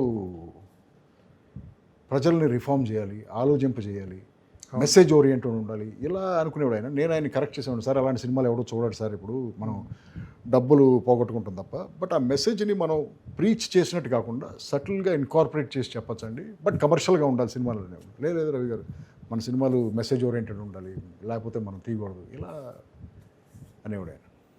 ఇప్పటికీ ఈటీవీతో కానీ, ఉషా కిరణ్ మూవీస్తో కానీ, ఫిలిం సిటీతో కానీ అదే బంధం కొనసాగుతుందండి? నాకంటే ఆ ఫ్రెండ్షిప్ అలాగే కంటిన్యూ అవుతుంది. ఎందుకంటే ఈటీవీ విన్ను పెట్టినప్పుడు కూడా ఫస్ట్ నేనే చేసే సినిమా వాళ్ళకి అసలు అని, ఫస్ట్ సినిమా అదే, దాంతోనే స్టార్ట్ చేశారు. అక్కడ నుంచి లాస్ట్ 2.5 years అయింది అనుకుంటే వాళ్ళు పెట్టి. నేను కూడా వాళ్ళకి 3 సినిమాలు చేసి పెట్టాను. ఒకటేమో డైరెక్ట్ చేశాను, మిగతా 2 మన వాళ్ళతో డైరెక్ట్ చేయించాను. మొన్న లాస్ట్ సినిమా చేసింది మొన్నటిది, ఏనుగుతొండం గట్టిగా అది చేసాము. అలాంటి ర్యాప్ ఇంకా ఏ ప్రొడ్యూసర్తో ఉందండి? కొంతమంది ప్రొడ్యూసర్లను చూస్తుంటే నేను చాలా తక్కువ మంది ప్రొడ్యూసర్తో పనిచేసాను. ఎక్కువ సినిమాలు నేనే ప్రొడ్యూస్ చేశాను, లేకపోతే సురేష్ బాబుతో చేశాను, లేకపోతే ఫిల్మ్ సిటీతో. ఇంతే. బయట చేసింది 2-3 ఉంటాయండి, అంతే, అంతకుమించి చేయలేదు. అసలు బాగా డబ్బులు చూసిన సినిమా ఏంటండి? ప్రొడ్యూసర్గా రవిబాబు పర్లేదు బాగా సంపాదించాడు ఈ సినిమాతో అని. కెమెరాలు ఆఫ్ చేయండి, తర్వాత మాట్లాడదాం ఈ మ్యాటర్. అలాంటిది నిజంగానే ఉంటుందా? బాగా ఫ్లోటింగ్ బ్రదర్, అలా అని కాదుగా బ్రదర్. అది మనం ఇది ట్రేడింగ్ కాదు కదా. అవును. ఇది 50 రూపాయలు పెట్టి కొన్నాం, 100 రూపాయలు పెట్టి అమ్మాం, 50 రూపాయలు ప్రాఫిట్, అలా కాదు కదా. It is like continuous process కదా మనం. So you cannot say that. అది యాక్టర్గా ఎక్కువ సాటిస్ఫాక్షన్ దొరికిందండి మీకు డైరెక్టర్గా? రవిబాబు ఎలా గుర్తుంచుకుంటే బాగుంటుంది ఆడియన్స్ అంటే అంటారు? I want the audience to remember that he was a good human being, అంతే. ఇట్ డజంట్ మ్యాటర్ నా సినిమాలు గుర్తున్నా లేకపోయినా. I just want them, I hope they think that I'm a good person, a good human being, more than anything else. But yes, I would like them to remember me as a filmmaker who tried different things, gave opportunities to a lot of people. అంతే, అంతకు మించి లేదు. Regular commercial సినిమాలు చూస్తుంటారు మీరు? బహుశా ఇష్టపడకపోవచ్చేమో కానీ enjoy చేయడానికి. Define regular commercial cinema. Sir మనం ఇన్నేళ్ళగా సినిమా చూస్తున్నాం, మనకు అర్థం. డిఫైన్, ప్రాపర్ డెఫినేషన్ ఏమంటే, ఓ హీరో ఉంటాడు, వాడికి ప్రాబ్లం వస్తుంది, ఫైట్ చేస్తాడు, చివరికి విన్ అవుతాడు. మధ్యలో ఒక 4 పాటలు వస్తాయి, ఓ 4 ఫైట్లు వస్తాయి. ఈ సినిమా నేను ఎందుకు వెళ్ళి చూడాలి? Why should I see those films? Regular commercial సినిమా అంటున్నారు మీరు. తీసిన కథనే మళ్ళీ మళ్ళీ తీస్తూ ఉంటున్నారు, సంవత్సరానికి 120 సార్లు తీస్తూ ఉంటున్నారు.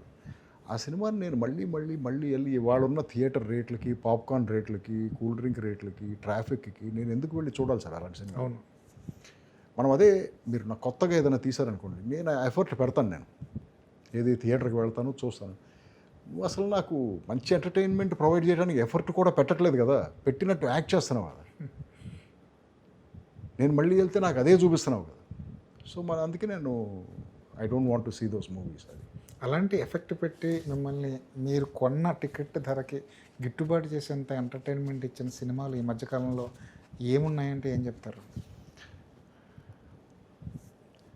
కష్టపడి ట్రై చేసిన సినిమాల తెలుగులో నేనేమీ చూడలేదు బ్రదర్, బట్ హిందీలో నేను చూశాను 2-3 సినిమాలు ఈ మధ్యకాలంలో బాగా తీశారు. చావా అని ఒక సినిమా తీశారు, అవును, బాగా చావా. తీశారు. Dhurandhar first part, second part ఇంకా చూడలే నేను, ఎందుకంటే నాకు మన సినిమా గురించి టైం ఉంటుంది. అవును.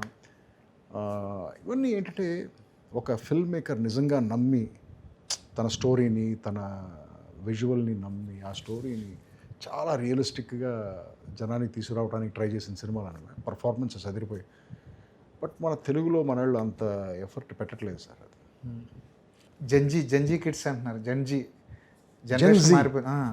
జెన్జీ జెన్జీ ఇప్పుడు జనరేషన్ అంతా మారిపోయింది.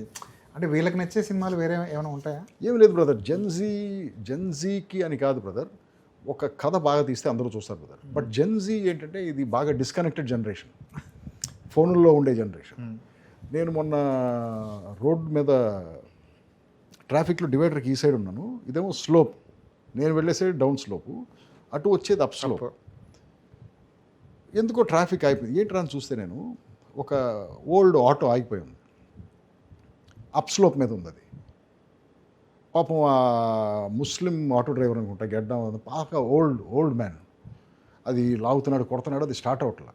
నేను అది చూస్తూనే ఉన్నాను. సరే అని చెప్పేసి తొయ్యటానికి ట్రై చేస్తున్నాడు. అలా చూశాను బ్రదర్. చూస్తే ఒక అమ్మాయి, ఒక కాలేజ్ అమ్మాయో సాఫ్ట్వేర్ అమ్మాయో ఎవరై ఉంటుంది, జెన్జీ మీరు చెప్పినట్టు, కళ్ళజోడు పెట్టుకుని చిన్న మోడర్న్గా డ్రెస్ అయి ఉంది, జస్ట్ ఫోన్లో కూర్చొని స్క్రోల్ చేస్తుంది. ఆ ముస్సలి ఆటో డ్రైవర్ పాపం ఆ ఆటోని అప్ స్లోప్లో తొయ్యటానికి ట్రై చేస్తున్నాడు. అమ్మాయి దిగను కూడా దిగట్లా. ఇది జెన్జీ బ్రదర్, ఒక డిస్కనెక్టెడ్ జనరేషన్ అనమాట. సో వాళ్ళు సినిమాలకి కనెక్ట్ అవ్వడానికి ఏంటి, బట్ యాక్చువల్గా స్టాటిస్టిక్స్ ఏం ప్రూవ్ చేసినాయి అంటే మిల్లెనియల్స్, జెన్ వై పాపులేషన్ కంటే జెన్జీ జనరేషన్ సినిమాలకి ఎక్కువ వెళ్తున్నారంట. అవును, అంతే కదా, సినిమాకి ఎక్కువ వెళ్తున్నారు. బట్ మనం తెలుగులో జెన్జీ సినిమాలు తీయట్లేదు బ్రదర్. మనం ఇంకా 80s 90s సినిమాలే తీస్తున్నాం మనం. అల్లరి తర్వాత సోగ్గాడి మీద విపరీతమైన ఎక్స్పెక్టేషన్స్ ఉండేవి ఆ రోజుల్లో. యా, ఆ పాటలు మంచి హిట్, మంచి కాంబినేషన్, సెటప్ అయితే మంచి సెటప్లో వచ్చిన సినిమా అది. యా, అది డిసప్పాయింట్ చేస్తుంది మిమ్మల్ని? డిసప్పాయింట్ నేను చేయలేదు బ్రదర్, ఎందుకంటే మేము తీసిన budget I think first week recover అయిపోయింది అది ఆ రోజుల్లో. అంత పెద్ద ఓపెనింగ్ వచ్చింది. అంతకుముందు తరుణ్ సినిమా ఏదో వచ్చింది, దానికి ఎవరు వెళ్ళలేదు, బట్ ఈ సినిమాకి విపరీతమైన ఓపెనింగ్ వచ్చింది. ఫస్ట్ వీక్లోనే అది ఎకనామికల్గా అంతా రికవర్ అయిపోయింది. ఇక అక్కడ నుంచి అంతా గ్రేవీయే కదా. బట్ కాకపోతే అంటే అప్పుడు ఆ సినిమా తీయటం వల్ల ఇప్పటిదాకా అది ఎప్పుడు చూసినా అబ్బా మంచి సినిమా వచ్చింది ఆ రోజుల్లో అనుకుంటా ఉంటారు. దాని తర్వాత కాపీ కొట్టి హిందీలో కూడా తీశారు మన పర్మిషన్ లేకుండా, అజబ్ ప్రేమ్కి గజబ్ కహాని అని, అది ఫ్రీ మేక్ చేశారనమాట. అది మనకి సినిమా రిలీజ్ అయిన తర్వాత తెలిసింది, అప్పుడు ఏం చేస్తాం మనకి. తర్వాత చేయడానికి ఏముండదు, మన కథని మన కాపీ. మనం పెద్ద పట్టించుకోలేదు బ్రదర్, ఏదో ఎవడో తీసాడని వదిలేసాం అంతే. కానీ ఈ రోజుల్లో కాపీ రేట్ చాలా బలంగా ఉంది కదా. ఇప్పుడు 2004-5లో అంత లేదు బ్రదర్. ఇప్పుడు లడ్డూ బాబు, అదుగో ఈ 2 సినిమాలు పక్కన పెడితే ఏది తీసినందుకు ఎక్కువ బాధపడుతుంటారు? ఏది బాధపడలేదు బ్రదర్, ఎందుకంటే every film was a learning experience. అది తీసేటప్పుడు ఇబ్బందిగా అనిపించచ్చు, బట్ తర్వాత చూస్తే they have taught me so much in life. మనం మన లైఫ్ అంతా ఏంటి, ఎప్పుడు ఒక తప్పు చేస్తాం, నేర్చుకుంటాం, మళ్ళీ ఆ తప్పు చేయకుండా చూసుకుంటాం లైఫ్లో, కానీ కొత్త తప్పు చేస్తాం, మళ్ళీ నేర్చుకుంటాం.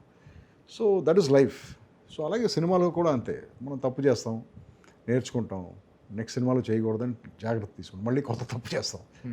సో బట్ ఎవ్రీ ఫిల్మ్, నేను చేసిన ప్రతి ఫిల్ము ఆ ప్రాసెస్ని ఎంజాయ్ చేశాను. It was a great time. So no regrets. Naresh ఇప్పుడు కలిస్తే మీ మధ్య ఎలాంటి సంభాషణ జరుగుతుంటుంది? ఏమో తెలియదు బ్రదర్, అతన్ని కలవలేదు ఈ మధ్యకాలంలో. కలిస్తే ఎలా ఉంటుందో మరి తెలియదు, బట్ ఈ మధ్య చాలా సంవత్సరాలు అయింది చూశాను. ఎప్పుడైనా రిగ్రెట్స్ ఉంటుందండి? ఎందుకంటే నరేష్ చాలా కష్టపడ్డాడు ఆ క్యారెక్టర్ కోసం. ఓకే, చాలా కష్టపడ్డాడు, చాలా హోప్స్ పెట్టుకున్నాడు. బాగా కష్టపడ్డాడు. బాగా కష్టపడ్డాడు, ఎందుకంటే అది మేకప్ వేసుకుంటాం కాదు, వేసుకున్న తర్వాత ఇప్పుడు నాగాను అతనిలాగా బాగా చెమట పట్టే వాళ్ళు ఉన్నాం అనుకోండి, అసలు మన వెదర్కి తయారు చేసినవి కదా ప్రాస్థెటిక్స్, లోపల బాగా చెమట పట్టేస్తూ ఉంటుంది, లోపల బాగా చెమట పట్టి ఇరిటేట్ అయిపోతూ ఉంటుంది స్కిన్. సో అది ఎక్కువ కష్టం అన్నిటికంటే. బాగా కష్టపడ్డాడు ఎస్ ఆ క్యారెక్టర్కి. ఈ మధ్య ఒక ఆర్టిస్ట్ సెట్కి చాలా ఆలస్యంగా వచ్చినందుకు చాలా కోపడ్డారంట. Get out from my sets అని గట్టిగా అరిచారంట. అంత కోపం ఎప్పుడూ చూడలేదు రవిబాబులో అని చెప్పి అంటున్నారు. నిజంగా అలా జరిగిందా అది ఇన్సిడెంట్? ఒక్కసారి జరిగింది. జరిగింది. ఇప్పుడు కాదు బ్రదర్, ఇప్పుడు చాలా కాలం చాలా కాలం. ఒక అమరావతి సినిమా అప్పుడు జరిగింది. ఓకే. 2010, చాలా సంవత్సరాలు. అంటే సి ఆర్టిస్ట్ లేట్గా రావచ్చు, బట్ నీకు ఇచ్చిన టైం ఉంటుంది, ఏదో 7 o'clock 8 o'clock ఏదో టైం ఉంటుంది. సో 8 o'clock టైం ఉన్నప్పుడు ఒక గంట ముందు నుంచి ప్రొడక్షన్ మేనేజర్ నీకు ఫాలోఅప్ చేస్తారు కదా. ఫాలోఅప్ చేసినప్పుడు నువ్వు ఫోన్ ఎత్తి ఆన్సర్ చేయాలి కదా. నేను ఒక అరగంట లేట్గా వస్తానో లేకపోతే నేను ఆన్ ద వేయో ఏదో ఒకటి చెప్పాలి కదా. నువ్వు ఫోన్ ఎత్తనప్పుడు ఇక్కడ ఆర్టిస్టులు అందరూ వెయిటింగ్లో ఉన్నప్పుడు చాలా ఇబ్బందిగా ఉంటుంది కదా. సో సీన్ అయిపోయిన తర్వాత వచ్చాడు ఆర్టిస్ట్. అయిపోయిన తర్వాత ఇంకా అవసరం లేదురా నువ్వు పోన్నాను. మరి అతను లేకుండా సీన్ ఎలా చేశారు? వేరే ఇంకొక అసిస్టెంట్ డైరెక్టర్ ఉన్నాడు, సేమ్ అతనిలాగే ఉంటాడు చూడటానికి. బ్యాక్ షాట్ ఆ వైట్ కోట్ వేసి అతన్ని సజెషన్ షాట్లో పెట్టేసి సీన్ ఫినిష్ చేసి. మీరు ఎప్పుడైనా సెట్కి ఆలస్యంగా వెళ్ళారా? Never sir, never. టైం ఇప్పుడు మీరు ఇక్కడ 4:30 అన్నారు. 4:30 4:20కి ఉన్నాను కదా ఇక్కడ. So that is my thing, I hate being late. నా టైం ఎవరైనా వేస్ట్ చేస్తే నేను సైన్స్ లేని బ్రదర్, అలాగే నేను ఇంకొకరి టైం వేస్ట్ చేయడానికి ఇష్టపడను. ఇండస్ట్రీ అంటే గ్యాదరింగ్స్ చాలా ఎక్కువ ఉంటాయి, కలుసుకుంటూ ఉండాలి డైరెక్టర్లని, ప్రొడ్యూసర్ని, హీరోల్ని, పార్టీలకు అటెండ్ అవుతుండాలి, ఇలాంటి రకరకాల విషయాలు చెప్తుంటారు కదా. కానీ రవిబాబు వాటన్నిటికీ దూరంగా ఉంటాడా? నేను వెళ్ళను బ్రదర్, నేను పార్టీలకు వెళ్ళను, ఎందుకంటే నాకు బేసిక్గా ఈ మందు అలవాటు లేదు. కానీ జనం నమ్మరేమో ఈ మాట చెప్తే. అంటే సిగరెట్లు కాలుస్తాను కానీ మందు అలవాటు లేదు. సో ఎప్పుడైతే అది లేదో, పైగా ఇంకొక అలవాటు ఏముందంటే బాగా ఎర్లీగా లేసే అలవాటు ఉంది. 3:30కి లేసే అలవాటు ఉంది. సో 3:30కి లేసే అలవాటు ఉన్నప్పుడు 9 గంటలకు పడుకుంటాను, 9:30 పడుకుంటాను. సో ఇది ఇక్కడ నాకు ఛాన్స్ లేదు అసలు. నేను ఎక్కడన్నా బయటికి వెళ్ళి పార్టీ, ఎందుకంటే నాకు ఇది very important. Early morning leg అవటం, జిమ్కి వెళ్ళటం, లేకపోతే నా రొటీన్ అలా స్టార్ట్ చేయడం అనేది చాలా ఇంపార్టెంట్. సో దానికోసం నేను పార్టీ కాదు కదా దేన్నైనా సాక్రిఫైస్ చేస్తాను. సో ఫస్ట్ నుంచి నా లైఫ్ స్టైల్ అలాగే ఉంది కాబట్టి నాకు ఆ సోషలైజ్ అయ్యే ఛాన్స్ దొరకలేదనమాట ఇక్కడ. 3:32 అంటే జిమ్కి ఎంత టైం కేటాయిస్తారు? ఏం లేదు బ్రదర్, 3:30 టైంకి మెలకు వచ్చేస్తుంది. ఎందుకంటే బాడీ క్లాక్ అలవాటు అయిపోయింది కాబట్టి 3-3:30 మధ్యలో మెలకు వచ్చేస్తుంది. సో మెల్లగా లేచి ఏదో కాఫీ పెట్టుకుని రెడీ అయ్యేసరికి 4:30, ఫోన్లు చూసుకుని ఏదో మెసేజ్లు పంపి 4:30 నా మెసేజ్లన్నీ మా వాళ్ళకి 3:45 ఆ టైంలో ఉంటాయి అనమాట మెసేజ్లు, మా ప్రొడక్షన్ వాళ్ళకి కానీ అసిస్టెంట్ డైరెక్టర్లకు కానీ. సరే వాళ్ళు ఎప్పుడు లేచినప్పుడు చూస్తారని 4:40, 4:40, 4:45కి జిమ్లో ఉంటాను నేను. 6:15 దాకా జిమ్లో ఉంటాను. ఆ తర్వాత షూటింగ్ లేకపోతే ఎవరన్నా కలుస్తాం ఫ్రెండ్స్ ఎక్కడో కాఫీలకో వాటికి, ఇలా డే స్టార్ట్ అవుతుంది. షూటింగ్ ఉంటే వెళ్ళిపోతాం. ఇది స్టాండర్డ్ రొటీన్. ఇది హాలిడే లేదు, సండే లేదు, బుద్ధ పూర్ణిమ లేదు, కృష్ణాష్టమి లేదు, ఏమీ లేదు. జిమ్ లేని రోజు కూడా లేచి కూర్చుంటాం. కూర్చుని ఇప్పుడు ఏంట్రా చేయాలి మనం అని ఆలోచిస్తాం, అంతేగాని అది బర్త్డే పార్టీలు కూడా పెద్దగా ఇంట్రెస్ట్ ఉండదేమో. ఉన్నా కూడా వెళ్ళిపోతాను బ్రదర్. నేను 8-8:30 ఆ టైంకి ఒక్కోసారి చెప్పి వెళ్తాను, ఒక్కోసారి చెప్పకుండా ఎస్కేప్ అయిపోతూ ఉంటాను. రవిబాబు అంటే ఇంతే టైమింగ్స్ అని అందరూ ఫిక్స్ అయిపోయి మా యూనిట్ కూడా షూటింగ్ తర్వాత 6 గంటల తర్వాత నాకు అసలు ఎవరు ఫోన్ చేయరు సాయంత్రం. ఏదైనా ప్రాబ్లం ఉంటే ఎమర్జెన్సీ తప్ప, లేకపోతే ఫుల్గా ఫ్యామిలీ మ్యాన్ ఆ టైంలో. ఫ్యామిలీ మ్యాన్ అంటే నేను నా పర్సనల్ టైం బ్రదర్, నేను ఏదైనా చేయొచ్చు. అంతే, మా ఇంట్లో ఉండొచ్చు, లేకపోతే మా ఫ్రెండ్స్ని కలవచ్చు, లేకపోతే నేను ఇంకో పని చేసుకోవచ్చు, but it is my time అంతే. రైట్. మీరు రెగ్యులర్ కమర్షియల్ సినిమాలని ఎంతగా ఇష్టపడరో, రెగ్యులర్ ప్యాటర్న్ ఆఫ్ పబ్లిసిటీని కూడా పూర్తిగా పక్కన పెట్టిన వ్యక్తి మీరు. ఎందుకంటే మీ సినిమాలో ఒకే పోస్టర్ కనిపిస్తుంటుంది, పెద్దగా ప్రమోషన్ హడావడి ఏమీ ఉండదు. ఏంటి ఈ స్ట్రాటజీ వెనకాల కారణం? ఏమి స్ట్రాటజీ ఏమి లేదు బ్రదర్. రెగ్యులర్ పబ్లిసిటీ అంటే ఏంటి, అన్వర్ ఓ పెద్ద స్టేజ్ వేయటం, దాని మీద ఒక యాంకర్ని పెట్టి పిచ్చి అరుపులు అర్పించటం, ఏంటి LED స్క్రీన్లు పెట్టడం, అది అసలు అది ఫంక్షన్, సినిమా ఫంక్షనా లేకపోతే పొలిటికల్ ర్యాలీ అని అర్థం అవ్వకుండా జనం అటు ఇటు తిరగ, ఏంటి what is that the way to promote films? చెప్పండి నాకు. సినిమా అంటే it's a piece of art, దానికి ఒక రెస్పెక్ట్, ఒక డిగ్నిటీ ఉంది. దాన్ని ఒక పిచ్చిగా అసలు ఎలా ఉంటాయి ఆ ప్రీ రిలీజ్ ఈవెంట్లు, అవన్నీ చాలా హారబుల్గా ఉంటాయి కదా. అంటే నా ఒపీనియన్, మిమ్మల్ని ఒప్పుకోమంటలేదు, బట్ సో అలా చేయటం నాకు ఇష్టం లేదు బ్రదర్. సినిమా అంటే ఒక డిగ్నిఫైడ్, ఇప్పుడు ఇంగ్లీష్ సినిమాలు ఉంటాయి, ఎలా ఉంటాయి, వాళ్ళు చాలా డిగ్నిఫైడ్గా ప్రజెంట్ చేస్తారు కదా. ఇలా చేస్తారా ఎవరన్నా? మనలాగా లేదు, పొలిటికల్ ర్యాలీ లాగా. ఇది ప్రీ రిలీజ్ ఈవెంట్స్. సో అక్కడ సినిమాని కూడా ప్రమోట్ చేయట్లా, అక్కడ ఉన్న పర్సనాలిటీ, ఆ హీరోని ప్రమోట్ చేస్తున్నారు, అంతేగాని ఆ సినిమాలో ఉన్న కాంటెంట్ని ప్రమోట్ చేయట్లేదు వాళ్ళు. సో ఇవన్నీ చూస్తే నాకు బాగా ఇరిటేటింగ్ అనిపించి I don't do all those things. అది కానీ అలవాటైపోయాను కదా, ఆ ఒక ప్యాటర్న్కి అలవాటు పడిపోయాను. మీరు అలవాటు పడ్డారు బ్రదర్, నేను కాదు కదా. కాదు, నేను అలవాటు పడలేదు దానికి, నాకు అది ఇష్టం లేదు, నేను చేయను అంతే. దానివల్ల నేను అనుకుంటా సినిమాకి పెద్ద ప్లస్సో పెద్ద మైనసో అనుకోవట్లేదు, ఎందుకంటే ఫైనల్గా సినిమా బాగుంటేనే చూస్తారు జనం. అవును. అది కానీ ఈ రోజుల్లో చాలా కష్టమైపోయింది కదా, ఒక సినిమా థియేటర్లోకి వచ్చింది, మీరు రండి అని చెప్పి ఆడియన్స్ని అట్రాక్ట్ చేయడానికి నానా రకాలైన ట్రిక్లు. ఏమీ అవసరం లేదన్నారు. మనం అనుకుంటున్నాం ఒక పోస్టర్ చూసి ఒక చిన్న ట్రైలర్ చూసి వాళ్ళు డిసైడ్ అయిపోతున్నారు ఈ సినిమా నేను చూడాలా వద్దా అని చెప్పేసి. చొక్కాలు చించేసుకుని స్టేజ్లు ఎక్కి అరిసి వీడియోలు ప్లే చేసి ఫ్యాన్స్ అందరినీ తీసుకొచ్చినా కూడా వాళ్ళకి అన్నీ క్లియర్గా ఉన్నాయి. ఏంటి, ఈ సినిమాకి మేము వెళ్ళాలా వద్దని డిసైడ్ అయిపోతున్నారు. మరి ఇంకా మనం ఎందుకు ఇంత బీభత్సం చేయటం, సోషల్ మీడియాని ఓవర్లోడ్ చేయటం, మిలియన్స్ ఆఫ్ వ్యూస్ అని చెప్పి ఎందుకు పబ్లిసిటీ చేయటం, ఫేక్ వ్యూస్ ఉన్నా కూడా ఇవన్నీ చేస్తున్నాం కదా మనం. సో మనం ఇవన్నీ చేస్తున్నాం అనే విషయం కూడా వాళ్ళకి తెలుసు. Social media is about honesty అమ్మ. నువ్వు ఎంత ఆనెస్ట్గా ఉండి ఎంత రియల్గా నీ సినిమా గురించి నువ్వు చెప్తావు, వాళ్ళు నువ్వు చెప్పేది వింటారు, జడ్జ్ చేస్తారు, నీ సినిమాకి రావాలా వద్దని. అది మన కంట్రోల్ లేదు కదా, వాడిని ఫోర్స్ చేయలేం కదా మన సినిమాకి తీసుకెళ్తాం. అవును. మనం ఓన్లీ మన సినిమా గురించి చెప్పగలం. అది ఎంత డీసెంట్గా ఎంత ఆనెస్ట్గా చెప్తే అంత బెటర్, ఎంత సింపుల్గా చెప్తే అంత బెటర్. Decision is yours. ఈ ఫ్యాన్ వార్స్, స్టార్డమ్ ఇలాంటివి చూసినప్పుడు ఏమనిపిస్తుంది? ఎందుకు ఈ పర్సనాలిటీస్ గురించి ఫైట్ చేసుకుంటారు? సినిమా గురించి కదా ఫైట్ చేయాలి. సినిమా అనేది సినిమా గురించి కదా, కథ గురించి కాదు కదా. It is not about one person, ఒక ఇండివిజువల్ గురించి కాదు కదా ఈ సినిమాలు.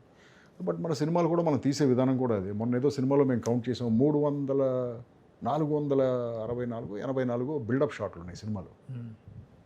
ఇంకా కథ ఎంత ఉంటుంది బ్రదర్ అప్పుడు? అన్నీ బిల్డప్ షాట్స్. సో మనం సినిమాని తీట్లా బిల్డప్ షాట్స్ను ఆ పర్సనాలిటీని ప్రమోట్ చేస్తున్నాం మనం. ఇదేంటంటే ఫ్యాన్స్ కోసం. ఫ్యాన్స్ ఎన్ని రోజులు వస్తారు బ్రదర్ సినిమాకి? ఫస్ట్ డే వస్తారు, తర్వాత సినిమా బాగుతాయి ఫ్యాన్స్ కూడా రారు కదా. సో కథ మీద ఫోకస్ వదిలేసి ఈ మిగతా విషయాలు అన్నిటి మీద మనం పెడుతున్నాం. సో అందుకే మన సినిమాలు ఆడలేదు. అది రవిబాబు ఎవరికి ఫ్యాన్?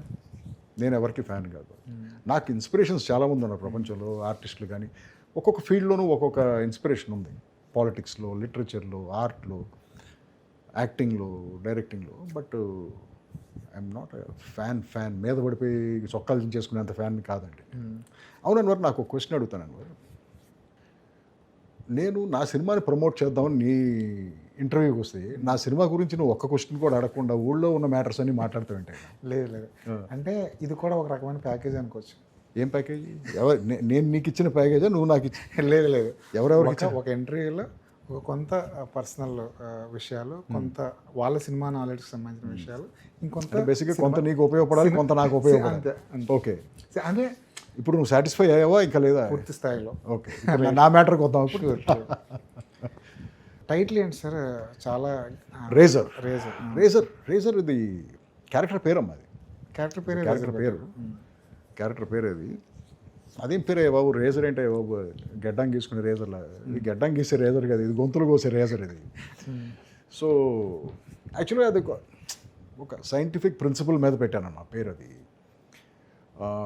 ఏంటంటే సోనోరిక్ వాల్యూ అని ఒకటి ఉంటుంది. అంటే ఒక అక్షరానికి దాన్ని చెప్పినప్పుడు దాని వెయిటేజ్, దాని పవరు, ఇది ఒక సైన్స్. అది స్టడీ చేసేది ఒక సైన్స్ అనమాట. వవెల్స్కి ఎక్కువ సోనారిక్ వాల్యూ ఉంటుంది, AEIOU. తర్వాత ఇంకొన్ని అక్షరాలు ఉన్నాయి, వాటికి కూడా సోనోరిక్ వాల్యూ ఎక్కువ ఉంటుంది. సో మ్యాక్సిమం ఏ కాంబినేషన్లో సోనోరిక్ వాల్యూ ఎక్కువ ఉంటుందని స్టడీ చేస్తే R అనే అక్షరం, O అనే అక్షరం ఉన్న పేర్లకి ఆర్ వర్డ్స్కి సోనోరిక్ వాల్యూ ఎక్కువ ఉంటుంది, పవర్ ఎక్కువ ఉంటుంది, వెయిటేజ్ ఎక్కువ ఉంటుంది, రీకాల్ వాల్యూ ఎక్కువ ఉంటుంది అని చెప్పి ఒక స్టడీ ఉంది. ఓకే, సరే R and O ఎలా ఇన్కార్పొరేట్ చేస్తామని చెప్పేసి నేను స్టడీ చేశాను. ఏమేమి పేర్లు ఉన్నాయంటే చాలా గొప్ప పేర్లు ఉన్నాయి. నీకు ఫస్ట్ పేరు నీకు చెప్తాను. Ramoji Rao, RO. Ramarao, RO. Rocky, RO. Rambo, RO. ఇలా చాలా పేర్లు, చాలా top. Ronald Reagan, American president, RO. ఇలా చాలా పేర్లు. రోనాల్డ్ మెక్డానల్డ్ చూడు ఎంత ఫేమస్ వరల్డ్. సో అలా చాలా పేర్లు R and O ఉన్న పేర్లు బాగా పాపులర్ అయ్యి చాలా రోజులు జనానికి గుర్తుంటాయని అనుకుని, సరే ఏం పేరు దొరుకుతుందని చూస్తే రేజర్ అనే పేరు నాకు నచ్చింది అనమాట. సో అందుకని ఆ పేరు ఫిక్స్ చేశాను. యాక్చువల్గా మీకు ఆ మీద ఎక్కువ ప్రేమ ఉంటుంది అంటారు, అలాగేం లేదు బ్రదర్. అదేదో బై కోఇన్సిడెంటల్గా చాలా సినిమాలకు జరిగింది, కానీ ఫస్ట్ ఆ మీదే స్టార్ట్ అవుతుంది. బట్ తర్వాత దీనికి కూడా అలాంటి టైటిల్ ఏదైనా అనుకుని ఉంటారు? ఏం అనుకోలేదు brother. అనుకోలేదు. పేరుతోనే అనుకున్నాము, బట్ ఏం పేరు పెట్టాలనుకుని ఇది స్టడీ చేసి తర్వాత R&O మీద రేజర్ అని ఫిక్స్ చేసాం అనమాట. మీరు రేజర్ అని పెట్టారు కానీ చాలా చాలా రక్తపాతం కనబడుతుంది ట్రైలర్లో. రక్తం అసలు కొన్ని షాట్లు చూస్తుంటే భయం వేస్తుంది. అంటే ఏముంది బ్రదర్, నాకు అదే అందరూ అదే అంటున్నారు, కానీ బట్ చాలా యాక్షన్ సినిమా ట్రైలర్ సోకాల్డ్ పెద్ద హీరోస్, దాంట్లో కూడా చాలా ఫైట్లు ఉంటాయి కదా, మరి వాటిల్లో లేని బ్రూటాలిటీ ఏముంది దీంట్లో అని నేను అనుకుంటే, సో మేబీ ఈ షార్ట్స్ ఇంకా రియల్గా అనిపిస్తున్నాయేమో. రైట్, మన కళ్ళ ముందు జరిగినట్టు ఆ వైలెన్స్ చాలా రియల్గా అనిపిస్తుంది కాబట్టి అలా అనిపిస్తుంది. బట్ జనరల్గా యాక్షన్ షార్ట్స్ చాలా ఉంటాయి కదా ట్రైలర్స్. మొన్న మార్కో అనే ఒక సినిమా వచ్చింది. Marco, yes. అవును, మార్కోలో కూడా ఇలాంటి యాక్షన్ చూసాం, ఇంత రక్తపాతం చూసాం, బ్రూటల్గా. అంటే కమర్షియల్ సినిమాని మీరు అన్నట్టు ఒక యాక్షన్ సినిమాని చూపించడంలో పందా మారిందంటారా ఏమన్నా? అంటే నేనేం చేశానంటే బ్రూటాలిటీ కోసం తీయలేదు బ్రదర్ సినిమాని. సినిమా యాక్చువల్గా చాలా మంచి కథ ఉంటుంది, ఒక ఎంగేజింగ్ స్టోరీ ఉంటుంది. ఫస్ట్ సీన్ నుంచి లాస్ట్ సీన్ దాకా మనని ఎంగేజ్ అయ్యి కూర్చోబెట్టే కథే ఉంటుంది. దాంట్లో వైలెన్స్, బట్ వైలెన్స్ని ఏం చేసామంటే స్టాండర్డ్ సినిమాల్లో కొట్టగానే కింద బౌన్స్ అయ్యి పైన తగిలి మళ్ళీ వెనక్కి వెళ్ళి అవతల పడి ఇలాంటి ఫైట్లు తీయకుండా ఫైట్ అనేది చాలా రియలిస్టిక్గా ఉండాలి. ఫైట్ మాస్టర్కి ఫస్ట్ బ్రీఫ్ కూడా అది ఏంటంటే, మాస్టర్ మనం రోప్స్ వాడలేదు, నేను గాల్లోకి ఎగరట్లేదు, ఎందుకంటే నేను 6'4" ఉంటాను, నేను గాలిలోకి ఎగురుతానంటే అవతల 9 అడుగులు ఉండాలి, అలాంటి వాళ్ళు లేరు మనుషులు ఏంటి. సో గాలిలోకి ఎగరటాలు లేవు, నేను కొడితే ఫైటర్స్ కూడా గాలిలోకి ఎగరు, నిజంగానే దెబ్బతిన్నట్టు యాక్ట్ చేయాలి, ఫైట్ చాలా చూసినంతసేపు చాలా రియలిస్టిక్గా ఉండాలి అని ఇది ఈ బ్రీఫ్తోనే స్టార్ట్ చేసాం సినిమా. సో అవసరమైన చోటే బ్రూటాలిటీ, ఆ సిచ్యువేషన్ బట్టి బ్రూటల్గా, ఎస్ ఇప్పుడు ఈ ఫైటర్ని ఫినిష్ చేయాలంటే బ్రూటల్గానే ఫినిష్ చేయగలం అన్న టైంలోనే బ్రూటాలిటీ పెట్టాం, అంతకని లాజికల్గా అనవసరంగా పెట్టలేదు. ఒక చిన్న పాప క్యారెక్టర్ కూడా కనిపిస్తుంది. పాపే మెయిన్, పాపే హీరోయిన్. ఆ తేజు అన్న పాప, she is the heroine of the film. ఆ పాప చుట్టూనే కథ, హీరోయిన్ కదా, హీరోనే ఆ అమ్మాయి, పాపే. ఒకవేళ మీరు కేవలం డైరెక్టర్కి మాత్రమే పరిమితం అయితే, డైరెక్షన్కి మాత్రమే పరిమితం అయితే, మీరు చేసిన ఈ క్యారెక్టర్ని ఎవరిని తీసుకునేవాళ్ళు? ఏదైనా ఆప్షన్ ఉందా దాన్ని? ట్రై చేశాను బ్రదర్, ఆలోచించాను నేను కూడా. నాకంటే వయసులో పెద్దవాళ్ళు ఉన్నారు ఇండస్ట్రీలో, నాకంటే చిన్నవాళ్ళు ఉన్నారు. నా ఏజ్ గ్రూప్లో నేను నా ఫిజికల్ అట్రిబ్యూట్స్తో నేను చేయగలిగిన, నేను ఫిట్నెస్తో పర్ఫామ్ చేయగలిగిన ఆ యాక్షన్ సీక్వెన్సెస్ చేసేవాళ్ళు ఎవరు లేరు నా ఏజ్ గ్రూప్లో కానీ సో ఇక అలాంటప్పుడు ఏం చేసామంటే, ఇక పైగా ఒక విధంగా నాకు నేను రాసుకున్న వేషమే అది, నన్ను దృష్టిలో పెట్టుకుని రాసుకున్న వేషమే. నేనేం చేయగలను, ఏం చేయలేను, నా స్ట్రెంగ్స్ ఏంటి, వీక్నెస్ ఏంటి. పైగా ఈ క్యారెక్టర్ ఎక్కువ యాక్ట్ చేయకూడదు సినిమాలో, ఎప్పుడు ఇంటెన్స్గానే ఉండాల్సిన వేషం, ఇవన్నీ నేను చేయగలనా లేదా అని. యాక్చువల్లీ అందుకే అసలు ముందు ఒక ఫైట్ తీసి చూసాం సినిమాలో, ఒక ఫైటు ఒక షెడ్యూల్ చేసి ఆపాం, ఫైట్ కట్ చేసి ఎస్ నేను ఈ వేషానికి సూట్ అవుతానా లేదా అని మేమందరం మాట్లాడుకుని, సత్యానంద్ గారు, నేను, సురేష్ బాబు అందరూ మాట్లాడుకుని ఆ తర్వాత రెస్ట్ ఆఫ్ ద ఫిల్మ్ చేసాం. ఆ గ్యారేజ్లో ఫైటా? ఫస్ట్ ఫైట్, ఎస్, ఆ గ్యారేజ్లో ఫైట్, ఎస్.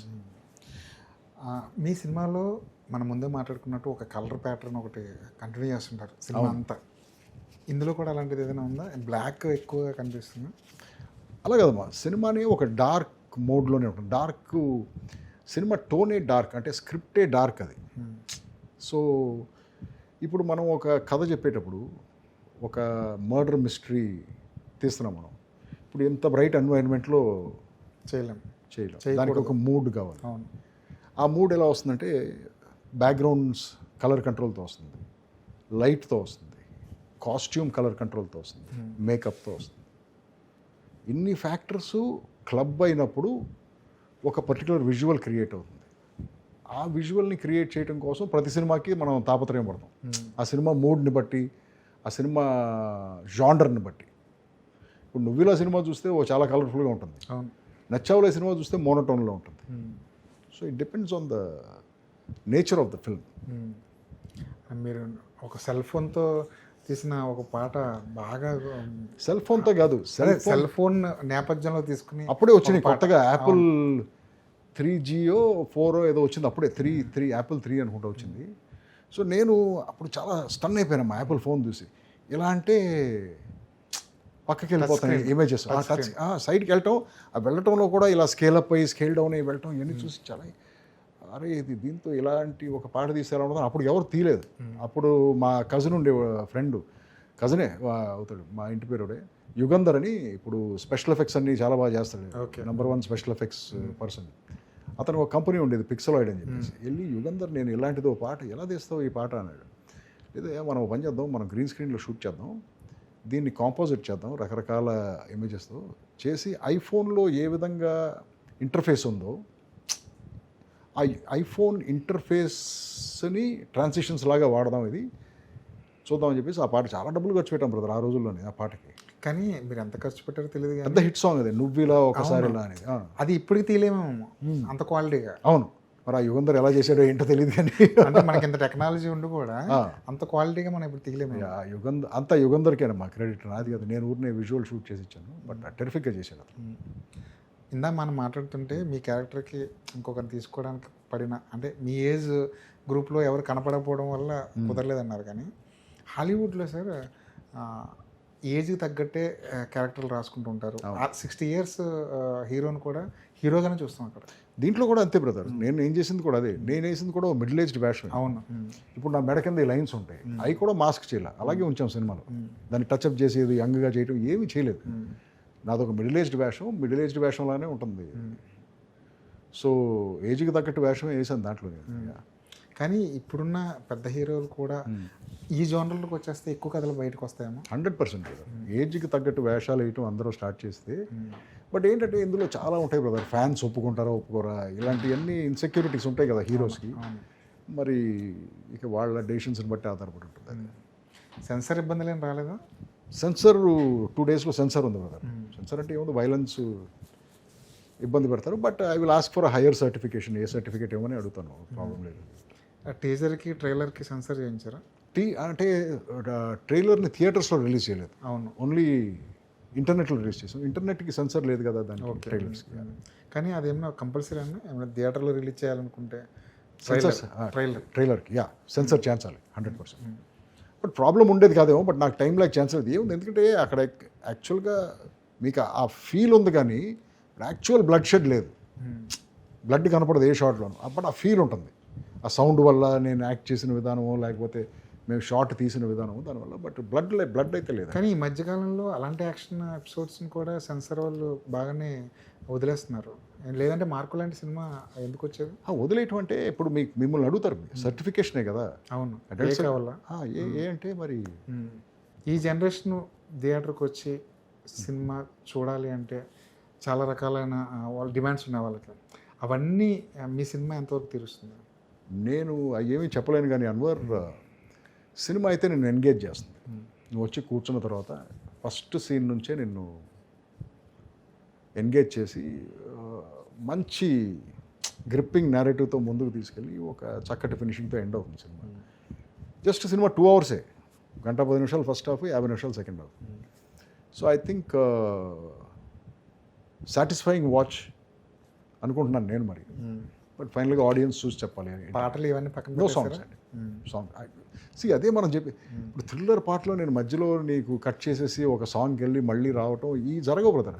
సాంగ్ అనేది అవసరం లేకపోతే పెట్టకూడదు, ఎందుకంటే పైగా ఈ రోజుల్లో అసలు సాంగ్ చూడలేదు కదా. చెప్పాను కదా, సాంగ్ స్టార్ట్ అవగానే ఇలాగ ఫైట్ స్టార్ట్ అవగానే ఇలాగ ఫోన్లోకి వెళ్ళిపోతాను.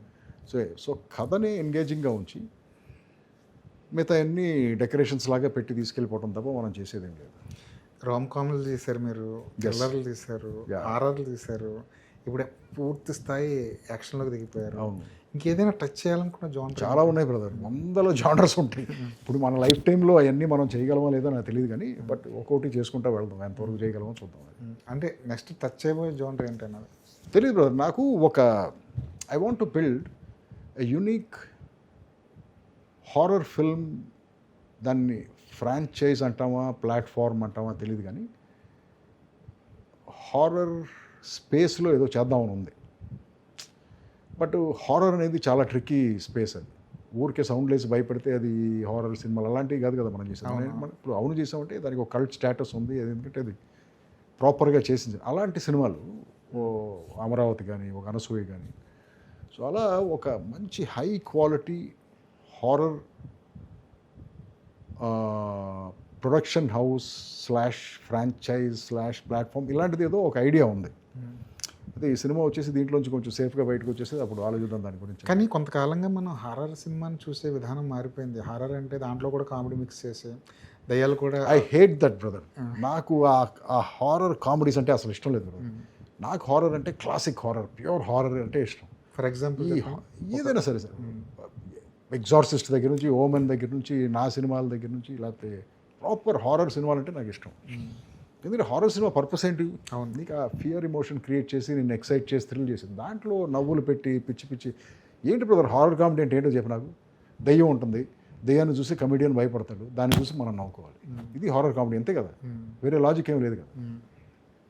లేకపోతే దెయ్యం వెనకాల ఉంటుంది, కమెడియన్ ముందు నుంచి వస్తావా నేను చంపేస్తానంటే ఆడియన్స్కి తెలుసు అని దాన్ని చూసినావు. ఇది స్టూపిడ్, ఇది కాదు కదా మనం చేసేది. Classic horror where brother. Horror సినిమా అనేది, హారర్ అనేది ఒక టెరిఫిక్ ఎమోషన్. అది పైగా నేను హారర్ సినిమా చేసేటప్పుడు, స్టార్ట్ చేసినప్పుడు లేకపోతే థ్రిల్లర్ చేసేటప్పుడు ఫస్ట్ ఏం చేశానంటే వరల్డ్స్ టాప్ 100 హారర్ ఫిల్మ్స్, వాటి సినాప్సిస్లు కానీ ఏది దొరికితే అది, స్క్రిప్ట్లు కానీ అన్నీ చదివి ఇలా చూసి సినిమాలను చేశాను. Every horror film, every classic horror film is not just a horror film, it is a family story. Exorcist, mother and daughter story. Omen, father mother and son story. Rosemary's Baby, husband and wife story. ఇవన్నీ main family ఎలిమెంటే ఉంటుంది. Paranormal activity, husband and wife story అలా. But మన వాళ్ళు ఏంటంటే అది అర్థం చేసుకోకుండా దాన్ని జస్ట్ ఒక ఏదో ఎప్పుడైతే మిక్స్ చేశారో ఈ రెండింటిని, అప్పుడే హారర్లోని ఆ ఇంపాక్ట్ అంతా ఇంపాక్ట్ పోయింది. కానీ హిట్ అవుతున్నాయి కదా సినిమాలు. హారర్ కామెడీస్ ఆడుతున్నాయి ఇప్పుడు. స్త్రీ 2 ఇలాంటివన్నీ హిట్ అయినాయి కదా. హిట్ అవడం వల్ల అది హారర్ కామెడీ గ్రేట్. హిట్ అవ్వచ్చు, ప్రొడ్యూసర్స్కి డబ్బులు రావాలి, అవన్నీ కరెక్ట్. కానీ బట్ నాకు పర్సనల్గా I don't like, I like watching maybe, ఎప్పుడన్నా సరదాగా చూడొచ్చు కానీ, but I don't want to make, నేను హారర్ కామెడీ అనేది తీయాలనుకోవట్లేదు. మీ దగ్గర ఉన్న బెస్ట్ థింగ్ ఏంటంటే చాలా కాంపాక్ట్లో సినిమా తీస్తుంటారు. అంటే ఉన్న వనరుల్ని సరిగా వాడుకుని యూటిలైజ్ చేసుకుని ఒక సినిమా క్వాలిటీ ప్రోడక్ట్ని బయట తీసుకొస్తుంటారు. ఇది యాడ్ నుంచి, యాడ్ డిపార్ట్మెంట్ నుంచి రావడం 100% బ్రదర్. అడ్వర్టైజింగ్ ట్రైనింగ్ అనేది నాకు ఫిల్మ్ మేకింగ్లో చాలా ఉపయోగపడింది. అది లేకపోతే నేను ఇంత ఎఫిషియెంట్గా ప్రొడక్షన్స్ చేసేవాడిని కాదేమో. నేను కూడా, బట్ అడ్వర్టైజింగ్ చేయటం వల్ల ఖర్చు ఎంత పెట్టాలి, ఎక్కడ పెట్టాలి, ఎలా పెట్టాలి, అసలు ఎందుకు పెట్టాలన్నది పెద్ద ఇవన్నీ ఫస్ట్ ఈ క్వశ్చన్స్ సాల్వ్ అయిపోతాయి బ్రదర్. నేను అనుకుంటాం మన తెలుగు ఇండస్ట్రీలో కూడా 99% అన్ని కాస్ట్ ఫెయిల్యూర్సే కదా. అవును, ఎక్కువ డబ్బులు ఖర్చు పెట్టడం వల్ల, తక్కువ డబ్బులు రావటం వల్ల. సో అదే వాళ్ళు తక్కువలో తీసుంటే డెఫినెట్గా అందరూ సేఫ్గా ఉండి డబ్బులు ఎక్కువ పోకుండా. బట్ ఏంటంటే ఆ ఎకనామిక్స్ తెలియని ప్రొడ్యూసర్స్ అందరూ సినిమాలు తీస్తున్నారు ఇవాళ మనకి. అంటే సినిమా హిట్ అయినా కూడా డబ్బులు మిగిలిన పరిస్థితి వస్తుంది. ఎలా మిగులుతాయి బ్రదర్? ఓవర్ ఖర్చు పెట్టేస్తే ముందే. అవును, ఇప్పుడు నీకు ఈ సినిమాకి 10 కోట్లు ఖర్చు పెట్టచ్చు. ఇది బాగుంటే ఒక 20 కోట్లు వస్తాయి అనుకున్నావు. నువ్వు ఈ సినిమా 10 కోట్లు సినిమాకి తీసుకెళ్ళి 50 కోట్లు పెట్టావు. ఎంత వస్తే సరిపోతుంది నీకు? అవును, ఆ సినిమా 120 కోట్లు కలెక్ట్ చేయాలి నీకు 50 రావాలంటే. ఎలా వస్తాయి? డబ్బులు రావు కదా. సో ఇక్కడ ఫెయిల్ అవుతున్నాం మనం. పొలిటికల్ క్యాంపెయిన్కి సంబంధించిన యాడ్లు కూడా కొన్ని చేస్తారు కదా, అది కేవలం ఎక్స్పీరియన్స్ కోసం చేస్తారా లేదా నా పార్టీల కోసం చేస్తారా? Nothing brother. నాకు అసలు పాలిటిక్స్తో పెద్ద సంబంధం లేదు. ఆ టైంకి నన్ను ఎవరో తీసుకెళ్ళి యాడ్స్ చేయమని అడిగితే అలా క్యాజువల్గా చేయడం జరిగింది. అంతేగాని అదేదో ఆ పొలిటికల్ ఐడియాలజీ గురించో లేకపోతే ఆ ఫిలాసఫీ అలాంటిది ఏం కాదు బ్రదర్. జస్ట్ నాకు అడ్వర్టైజింగ్ వచ్చు, యాడ్స్ చేయటం వచ్చు. ఎవరో తీసుకెళ్ళి నన్ను యాడ్స్ చేయమన్నారు, చేసాం అంతే. లాస్ట్ టైం చేశారా చేయలేదా? 24లో కొన్ని చేశాను బ్రదర్. కొన్ని చాలా ఏదో 24లో చేశాను, 14లో చేశాను, మధ్యలో 19లో చేయలేదు. 19లో అసలు ఎవరు అడగలేదు, నేను చేయలేదు. 24లో అడిగారు, 14లో అడిగారు, అంతే. కానీ ఈ మధ్య మీకు సంబంధించిన ఒక క్లిప్ అయితే విపరీతంగా వైరల్ అవుతుంది. ఏంటది? అదే 150 సీట్లకు ఒక్కటి కూడా తగ్గదు, తన్నుకుంటూ వస్తాడు చంద్రబాబు నాయుడు అన్న. అది యాక్చువల్గా ఫన్నీ క్లిప్ తెలుసు. అది ఏంటంటే రష్ అని ఒక సినిమా తీసాం. తీస్తే రష్ వీళ్ళ సినిమా తీస్తే అది జాఫర్తో కూర్చుని ఇలాగే ఇంటర్వ్యూ చేస్తుంటే ఇది ఛానల్ క్యాజువల్గా అడిగాడు నన్ను, ఏంటి సార్ మళ్ళీ బాబు వస్తాడా అన్నాడు. బ్రదర్ ఇది పొలిటికల్ ఇంటర్వ్యూ కదా, సినిమా ఇంటర్వ్యూ కదా, పాలిటిక్స్ ఎంత తీసుకొస్తాను. ఆ మొక్క తీస్తాడు. బాబు కిడ్నాప్ అవుతాడు, మళ్ళీ బాబు దాంట్లోంచి బయటకు వస్తాడా, కిడ్నాపింగ్ ఇదంతా తన్నుకుంటూ వస్తాడా అన్నాడు. సో ఎక్కడ జాయిన్ అయింది ఇది? ఇక్కడ బాబు వస్తాడా, అక్కడ తన్నుకుంటూ వస్తాడా? ఈ సినిమాని థియేటర్లో రిలీజ్ చేస్తే ఎన్ని థియేటర్లు వేస్తారంటే 150కి తక్కువ అమ్మా అన్నాను. ఇది ఎక్కడ కనెక్షన్ ఇచ్చాడు? ఎన్ని సీట్లు వస్తాయి? ఎన్ని సీట్లు వస్తాయి అని అతను అడిగినప్పుడు బ్రదర్ మనకి ఎందుకు బ్రదర్ అనేది నాది రెస్పాన్స్ ఉంది. ఓకే, ఆన్సర్లు అంటే ఇది కనెక్ట్ చేశాడు. అది ఎప్పుడు వేసాడు కరెక్ట్గా? రిజల్ట్స్ వచ్చే ఒక 1 వీక్ ముందో 4 డేస్ ముందో వేసాడు. ఇది బాగా తర్వాత ఇంటర్వ్యూ చూసి అరే అనుకున్నారు జనం. బట్ అప్పటికే డ్యామేజ్ జరిగిపోయింది అది. అలా కనెక్ట్ చేసుకున్నారు జనాలు. ఇప్పుడు బ్యూటిఫుల్ ఎడిట్ అనమాట అది. అబ్బో ఫెంటాస్టిక్ ఎడిట్. అంటే పాలిటిక్స్ మీద ఎలాంటి ఇంట్రెస్ట్ లేదండి? I'm not interested. ఏ దశలో కూడా? ఎందుకు బ్రదర్, మన సినిమాలే సరిగ్గా తీయడం రావట్లేదు, ఇంకా పాలిటిక్స్లోకి వెళ్ళి మనం ఏం చేస్తాం? I'm not a politician. నేను అనుకుంటా నన్ను ఒక్క రోజులోనే జైల్లోనే పెట్టేస్తారు పాలిటిక్స్లోకి వెళ్తే. ఎందుకంటే మనం ఇలా ఓపెన్గా మాట్లాడేవాళ్ళు పాలిటిక్స్లో పనికిరారు. సో మనం వేస్ట్ కదా. ఓటీటీ డీల్ అయిందండి సినిమాకి సంబంధించి? ఈ సినిమాకి ఏ బిజినెస్ చేయలేదు బ్రదర్ నేను. బికాజ్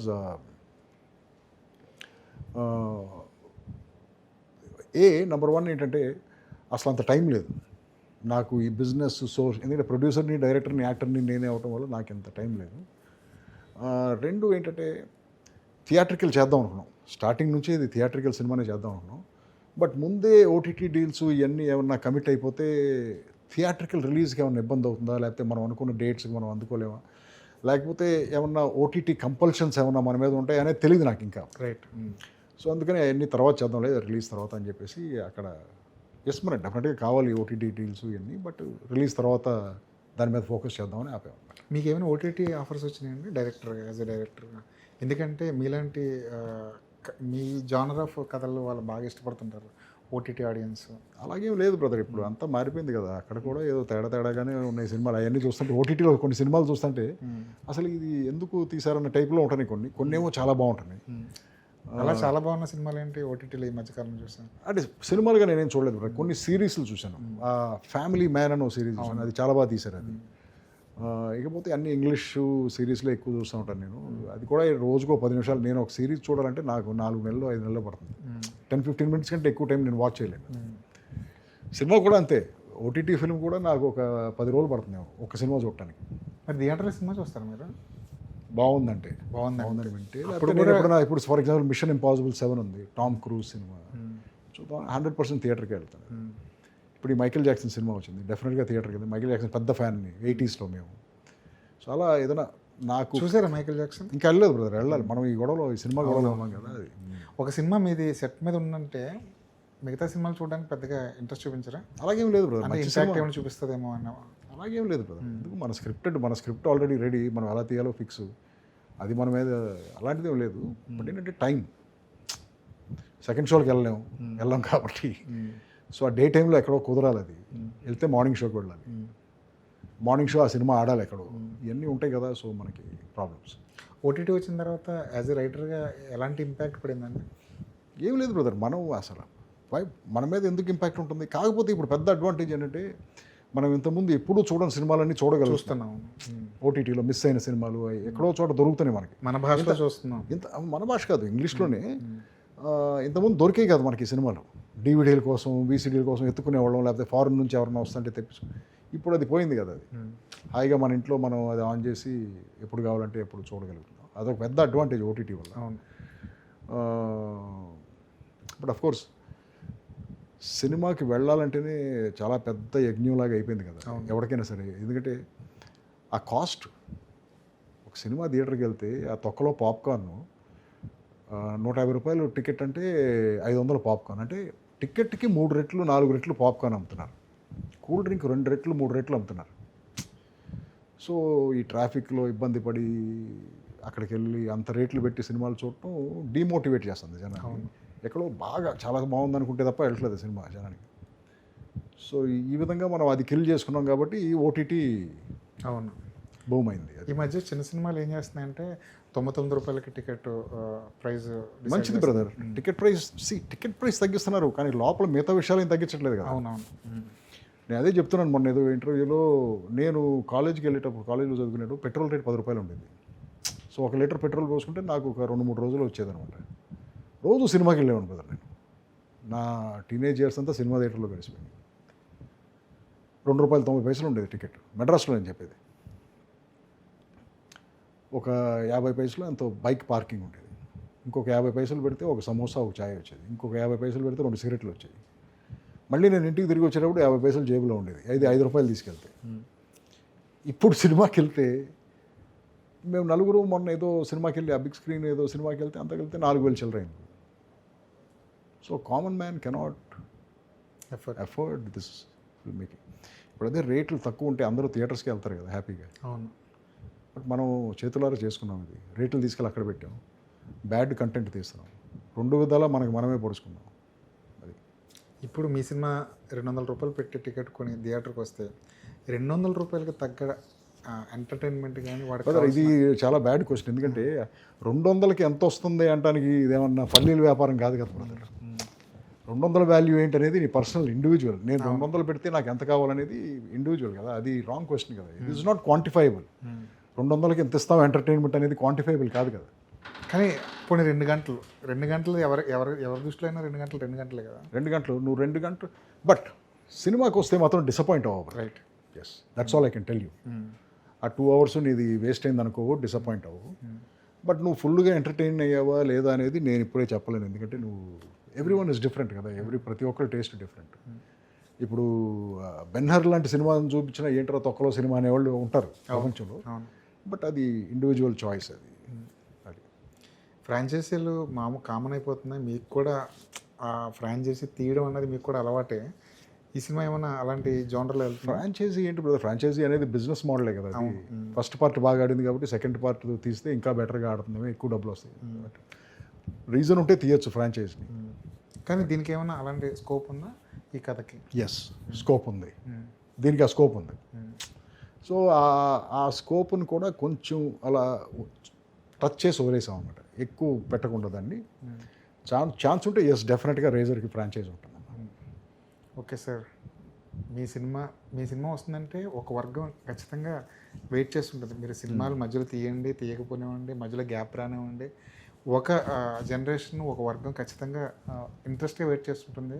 అలాంటి వర్గంలో నేను కూడా ఉన్నాను. Thank you. అలాంటి వాళ్ళు కూడా ఉన్నారు. మీ ఆడియన్స్కి నేను ఒకటి చెప్పచ్చా? చెప్పండి. 100%. ఏమీ లేదు బ్రదర్స్, చాలా కష్టపడి రేజర్ అనే సినిమా తీసాం.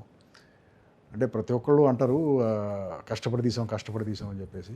ఇది నాకు ఫిజికల్గా, మెంటల్గా కూడా కష్టపడి తీయాల్సిన సినిమా. బట్ అది తీసి పక్కన పెట్టండి. నా సినిమా రేజర్ ఈ నెల మే 8వ తారీఖున రిలీజ్ అవుతుంది. ఆ రోజున ఎందుకు చేస్తున్నామంటే, ఆ రోజు మా ఫాదర్ బర్త్డే. లక్కీగా ఎందుకో కుదిరింది, ఫ్రైడే వచ్చింది కాబట్టి ఆ రోజు రిలీజ్ చేస్తున్నాం. నాకు తెలుసు సినిమాకి వెళ్ళాలంటే ఇవాళ చాలా ఇబ్బందికరమైన సిచ్యువేషను, చాలా ఖర్చుతో కూడుకున్న పని అని చెప్పేసి. బట్ నా కోసం కొంచెం ఓపిక చేసుకుని థియేటర్ దాకా వచ్చి నా సినిమాను చూడండి. డెఫినెట్గా మిమ్మల్ని డిసప్పాయింట్ చేయదు. మే 8వ తారీఖున razor, please come and see. May 8వ తారీఖున ఖచ్చితంగా గుర్తుంటుంది అందరికీ. ఖచ్చితంగా థియేటర్కి వస్తారు, చూస్తారు. చిన్న సినిమా అనండి, పెద్ద సినిమా అనండి, ఏదైనా సరే సినిమా బాగుంటే ఖచ్చితంగా ఆడియన్స్ భుజాల మీద వేసుకుంటారు. చాలా సందర్భాల్లో చూసాం. ఎలాంటి ఎక్స్పెక్టేషన్స్ లేకుండా వెళ్ళి సినిమా చూసి మీ అల్లరి ఎంత జనం సెలబ్రేట్ చేసుకున్నారో అలాగే మీ సినిమాలన్నీ సెలబ్రేట్ చేసుకోవాలని కోరుకున్నాం. Thank you very much sir. Thank you so much Anwar. Thank you. Thank you very much. Thank you.